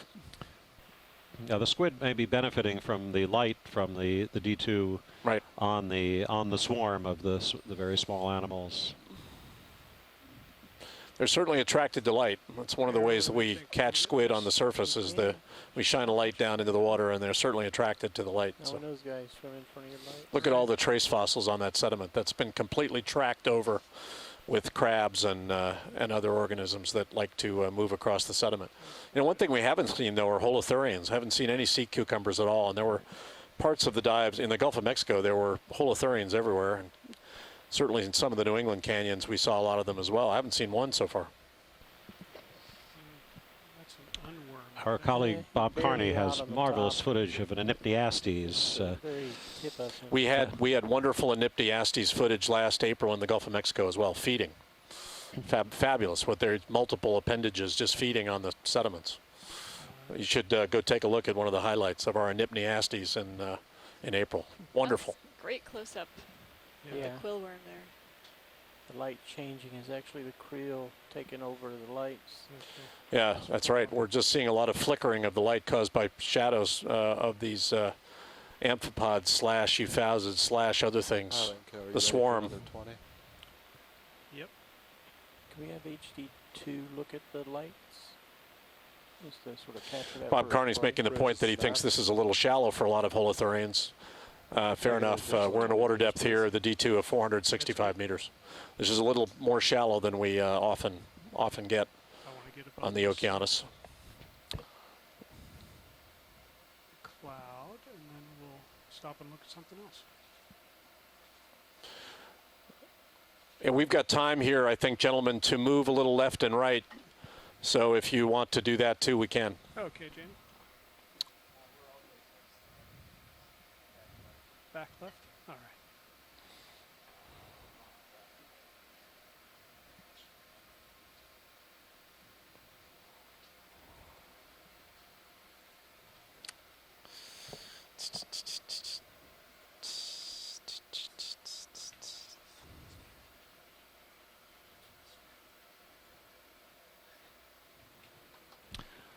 Lots of abandoned quills from the quill worms.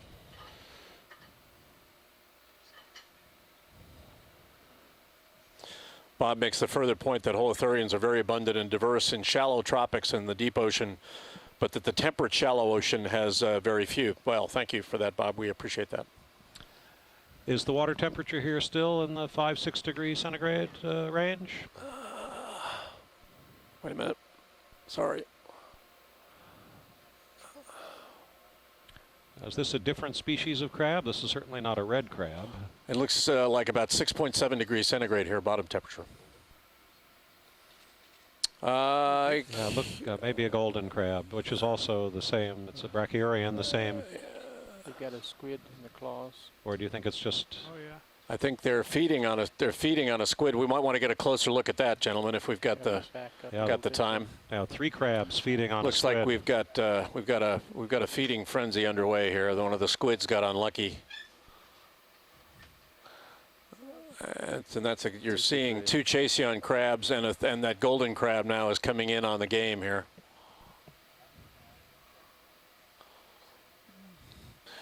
Oh, that's carnage. It's a good indication of how opportunistic feeding is here in deeper water. Who's that other guy? Is that a rock crab? It's a golden crab, according to Jesse. I think it's a golden. It's all. They're related to. It's kind of red crab. It's kind of Chaseon, but. But you can see that when food becomes available, they will try to take advantage of it to the degree that they can, even if it means actively competing for it. The creel are taking the light. It's amazing. I haven't seen this before. We're actually getting a real reduction in illumination simply because of all the organisms in the water. Now they're dragging. One is. I've seen this behavior in fraternities. That is plus 12 gain. But usually it's over beer. There you go. They're really upset at each other here. Yeah, no, there's actually enough for both of them. Right. So they could just eat from opposite ends and share and get their fill. But, one looks like it's broken free here. To show you that's no gain. Yep. That's how much the creel are hiding your light. It's amazing. You can just see the flickering of the light caused by the amount of organisms around the lights on the deep 2. It's spectacular. Go ahead.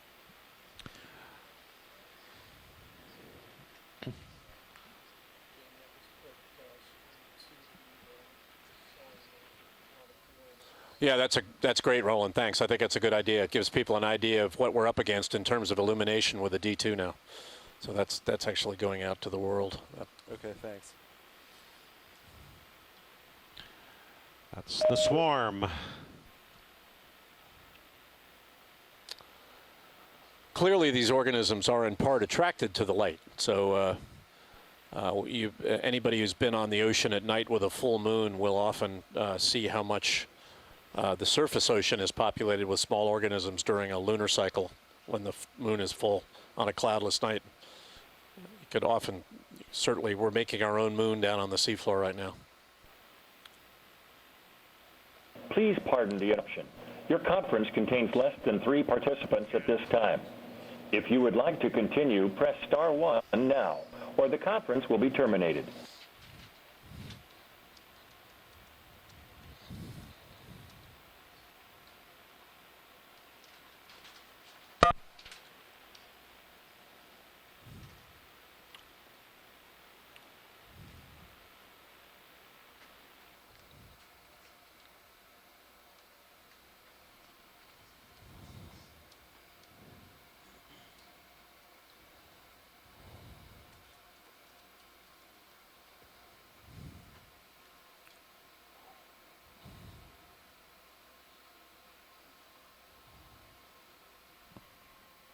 Please pardon the interruption.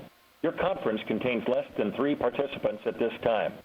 If you would like to continue, press star 1 now, or the conference will be terminated. The rat tail is it's a parasitic copepod on his back. Really? Just swam away, yeah. We haven't seen too many of those. Fish got a nice isopod on its back.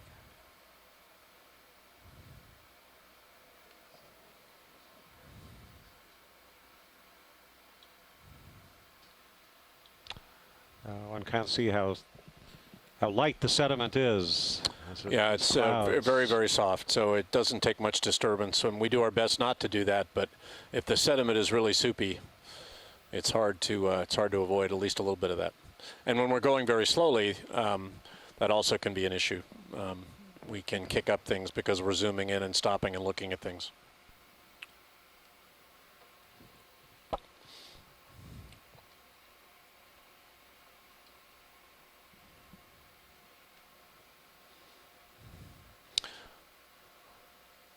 Seafloor has been pretty consistent, very soft sediment, some burrowing, not much in the way of outcropping material. Please pardon the interruption. Your conference contains less than 3 participants at this time. If you would like to continue, press star 1 now, or the conference will be terminated.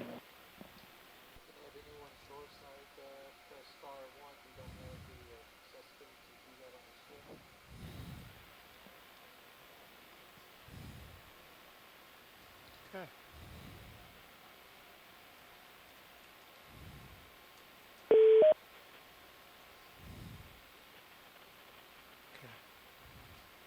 Okay, heading forward a bit. See what's out in front of me. There's a pretty nice squat lobster there. Galathed with very, very long. Very long arms. Take a look at that roll. Looks like something out of Close Encounters of the Third Kind there. It's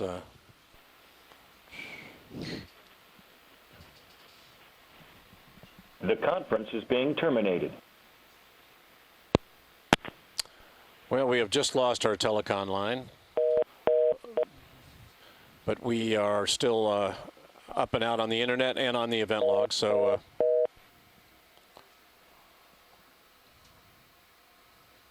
Okie doke. Full wide.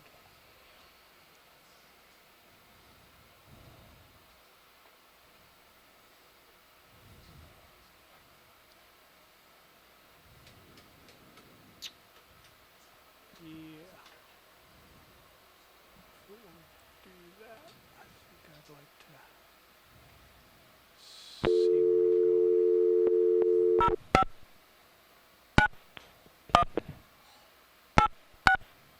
Go ahead, Bridge. Call not completed is dialed. Please consult your directory and call again, or ask your operator for assistance. This is a recording. Another 20 meters, or do you want to hang out? Give me a minute to get ahead a little bit. Sounds good. that's great, Roland. Thanks very much. I spent the last 10 minutes going sideways.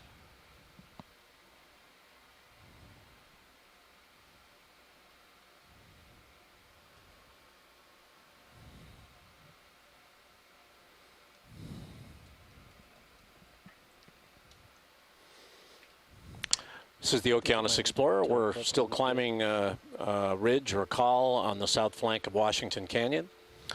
We're in 453 meters of water. We've seen a variety of seafloor biology, including a few octocorals, a lot of fish, an enormous biomass in the water column itself, shrimp, amphipod, euphausid, small fish, the swarm we're calling it.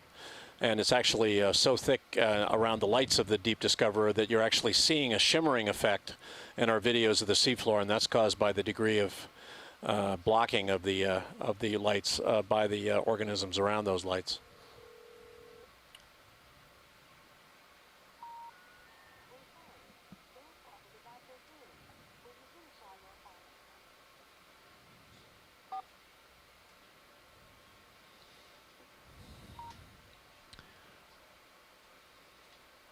We're in Washington Canyon again. This is the southern end of the Delmarva Peninsula, the eastern shore of Maryland. Actually, we're off the state of Virginia now, 100 miles or so into the Atlantic. And one of the many submarine canyons that punctuate the seafloor, the seascape of the East Coast.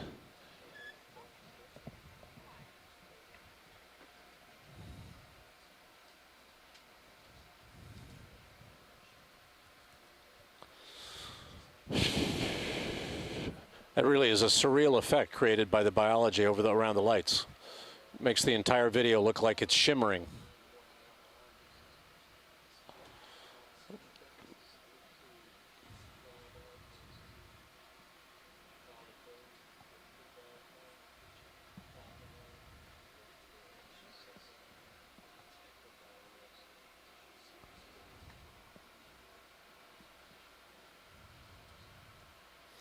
Dialing 911 will not get you off the ship, Roland.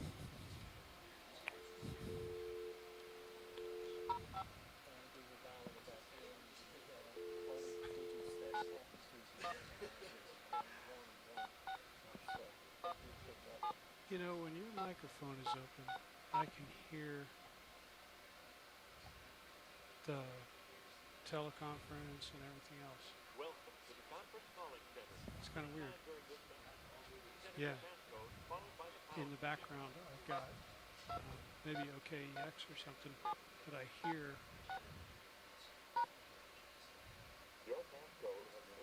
It's like I could hear Rolly dial on the phone, and then as soon as you close your mic.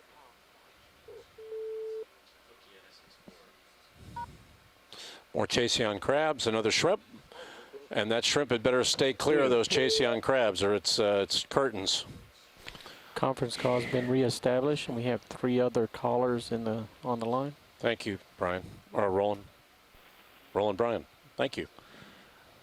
See a lot of squid again, and just a little earlier, of course, we saw one of the squid captured by a couple of crabs.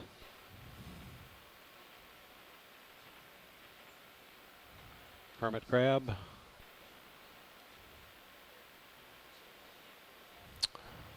The overall ecosystem hasn't changed very much. We're seeing more shrimp or more squid up here, but we've been seeing a lot of Chasseon crabs, a lot of anemone. Just to let you know, I'm going to run some still camera. Snap zoom in. Is that in the center? Is that an octopus? Yep. Yeah. Well, there you go. Good Got another spot. octopus. Through the fog, through the euphausid amphipod fog.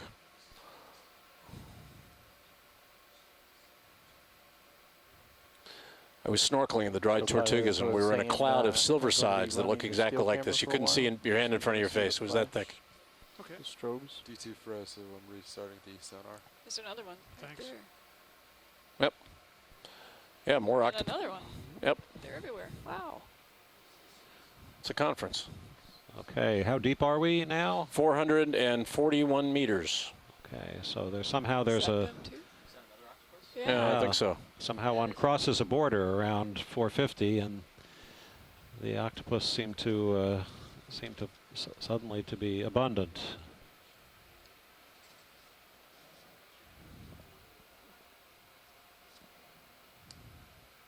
Pilot and co-pilot, you look situated well. Do you want me to put in another 20 meters?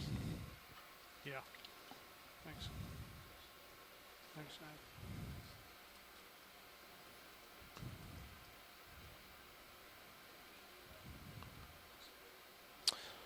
Another Galathed there. Got a kind of a corrugated seafloor here. It looks like harder material is just below the sediment. sediment water interface. Can I add another 20 meters to the previous direction, please?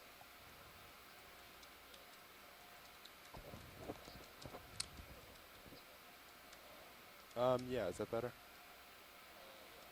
Okay, I'll see if I can turn the volume up more. Thanks.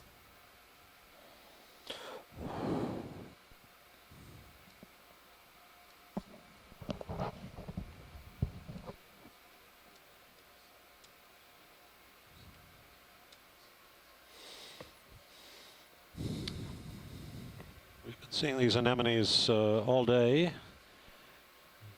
Well, are these two? Is this a different kind on the right now? The pink on the left, and is this a different species on the right, with the finer tentacles? I look out there to people like Scott and Bob to answer that. These look like stalked anemones on the right with a larger, perhaps different kind. But again, you've got a lot of what we've been calling amphipods or krill in the tentacles of this. Let's get a zoom on that urchin in the middle, or anemone in the middle. Sorry. Okay, video. Yeah, some of those certainly look like they've been captured. Yeah, they look like they're struggling. Yeah, it doesn't look like they're happy to be there. Oh, that one just escaped. Yeah, some of them are escaping. I think that anemone is in the middle of a Thanksgiving feast.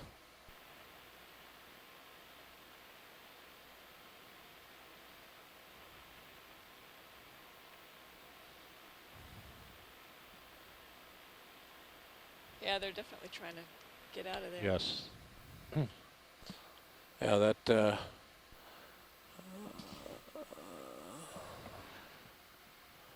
You're seeing feeding behavior there. You're seeing the benefit of being in the right place at the right time if you're a sessile organism.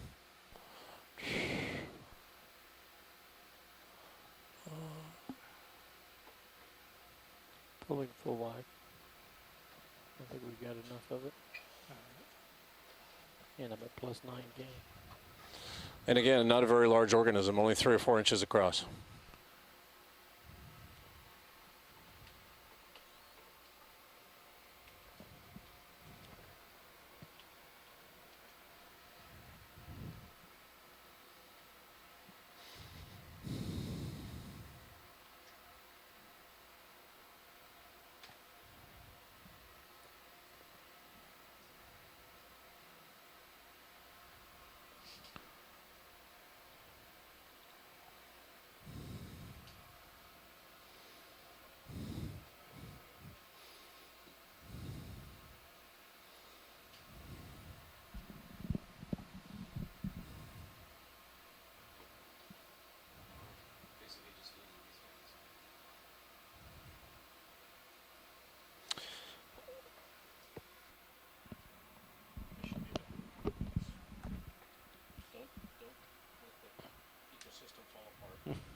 This is the Okeanos Explorer coming to you from Washington Canyon, about 100 miles east of the southern part of the Delmarva Peninsula, Delaware, Maryland, Virginia, eastern shore. One of the dozen or so canyons that punctuate the seascape, the undersea landscape between the New York area and southern Virginia. These are canyons that begin at about a depth of 200 meters, 500-600 feet, and continue into the abyss, depths of 3,000-4,000 meters, 9, 10, 12,000 feet. So these are enormous structures, enormous features. If you think of the canyons in New Mexico or Arizona or Colorado, they're equivalent in scale and scope to those, except they're in submerged America. And you can see how, in this case, the Washington Canyon, there seems to be a tremendous concentration of life within the canyon. We started out deeper. We started out over 600 meters deep, about 2,000 feet deep, and we're now at 434 meters depths, about 1,300 feet deep. But life has been abundant throughout. There have been some changes. Recently, we've seen more squid and octopus than we did deeper. Some of the very deep areas, we saw enormous numbers of the red crabs. Here you see some squid passing across the screen, but everywhere we've had the swarms of the small animals, which some of which are shrimp-like krill, some of which seem to be bug-like amphipods, some of which may be young fish, fry. It's like a fish got a little anchor point.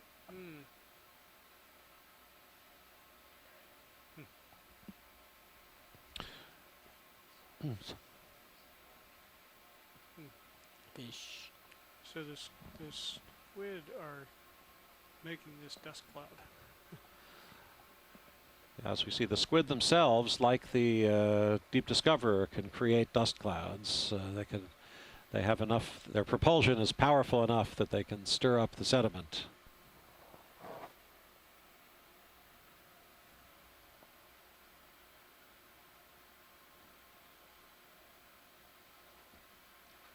Pilot and Co, are you good to keep it steady? Yeah, let's keep going.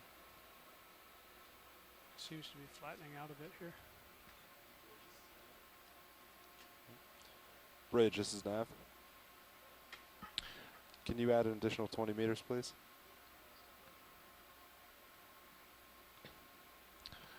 The diversity has been moderate. We've tended to see abundant examples of a few organisms. We've seen a few different species of fish, the hake, the eel pout, the eels. We've seen at least two kinds of crabs. We've seen mostly one, we think, one species of anemone. We've seen Copy that, pilot? 2 or 3 different kinds of corals. Yeah. We've seen several kinds of Galatheids, hermit crab-like creatures, worms. What does that indicate? Communication glitch between here and the camera. Perhaps Have you seen 30 to 40 Yes, species in not total usually that much, usually it's a couple that times. we've Doesn't looked at happen with often. some care. In this part of the world, there are probably, in most areas of the offshore U.S., the typical total number of species, if you make a really complete list, might be in the range of 7,000 to 10,000 known species. Bob Carney, who's working with us, for example, in the Gulf of Mexico, after the actually before even the spill in April of 2010, participated in a survey of all the forms of life in the Gulf of Mexico, led by Wes Tennell and others from Texas A&M University in Corpus Christi. And in a typical section of the Gulf of Mexico at that time, there were about 15,000 known species of marine life, of mollusks, fish, sponges, jellies, all the different genera and so forth. The Atlantic would probably be a little less speciose, but if we made a complete list of the known species in this mid-Atlantic region, it would probably be, I would guess it would be about probably be about 10,000, starting at in the very shallow water and going to the very deep. Of course, again, there is a lot more to be discovered, particularly among the smaller animals. If we were capturing very small animals, there's a reasonable chance we would be finding new species.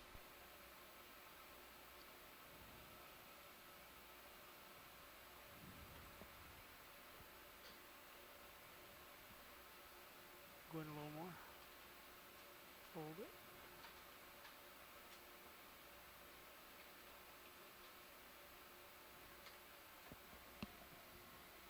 Is that a new fish? Oh, come out. Thanks. It Have we seen that fish species before, Jesse? I think we have. I'm not sure, but I'm not sure we've identified it. Doesn't look like our mystery one.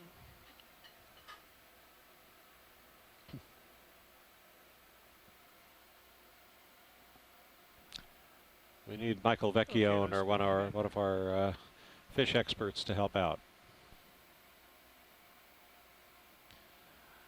He's got those iridescent pectoral fins, really pretty. Yeah, bluish in the light from the Yeah, I think he's different. the vehicle. Different markings.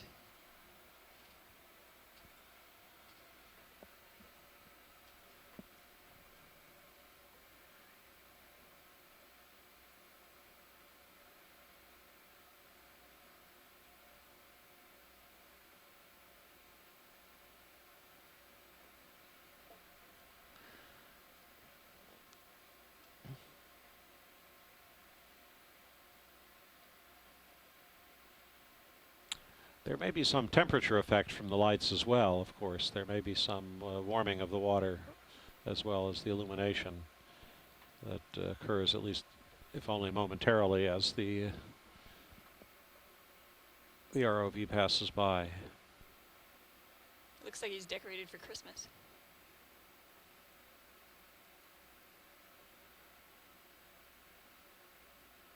Is that good, Rolly? Yeah, we've got enough of that. All right, let's go forward. Oh, beautiful work by our Can pilots you fly and cameramen. straight over him so the still camera can capture it? Well, I can certainly try.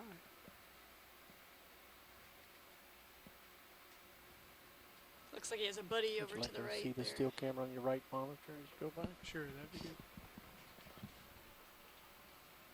good. Another fish just swimming into the field of view on the right. A little bit higher.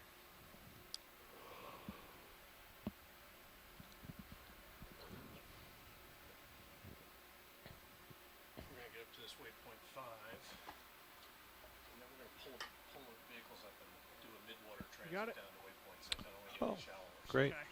And then work our way up that slope. So we go a little faster, knot to a knot and a half. I don't want to get shallower than about 360 meters, so we're going to get up there. So Straight ahead. So, are we still moving now, or are we? Yeah, we're still moving. All right. squid everywhere. Straight ahead it is. Squid. Do you want to keep this pace steady? Yeah, this is fine.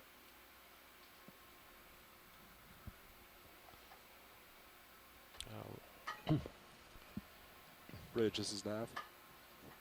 Jeff, I think we can turn the lasers off. Can you add another 20 meters on, please? Jeff, I think we can turn the lasers off. Hey, Rolly. Is there something you want to see there? This bottom left monitor is flaking out. Which camera is that? Oh. Okay. Okay. We are heading for waypoint 5 of our journey today. We set very exact targets with GPS, with very fine seafloor maps that this vessel makes. And we try to go to the exact locations that we've set on the maps. As we go along, as you see, we may meander to the left and to the right to look at interesting things.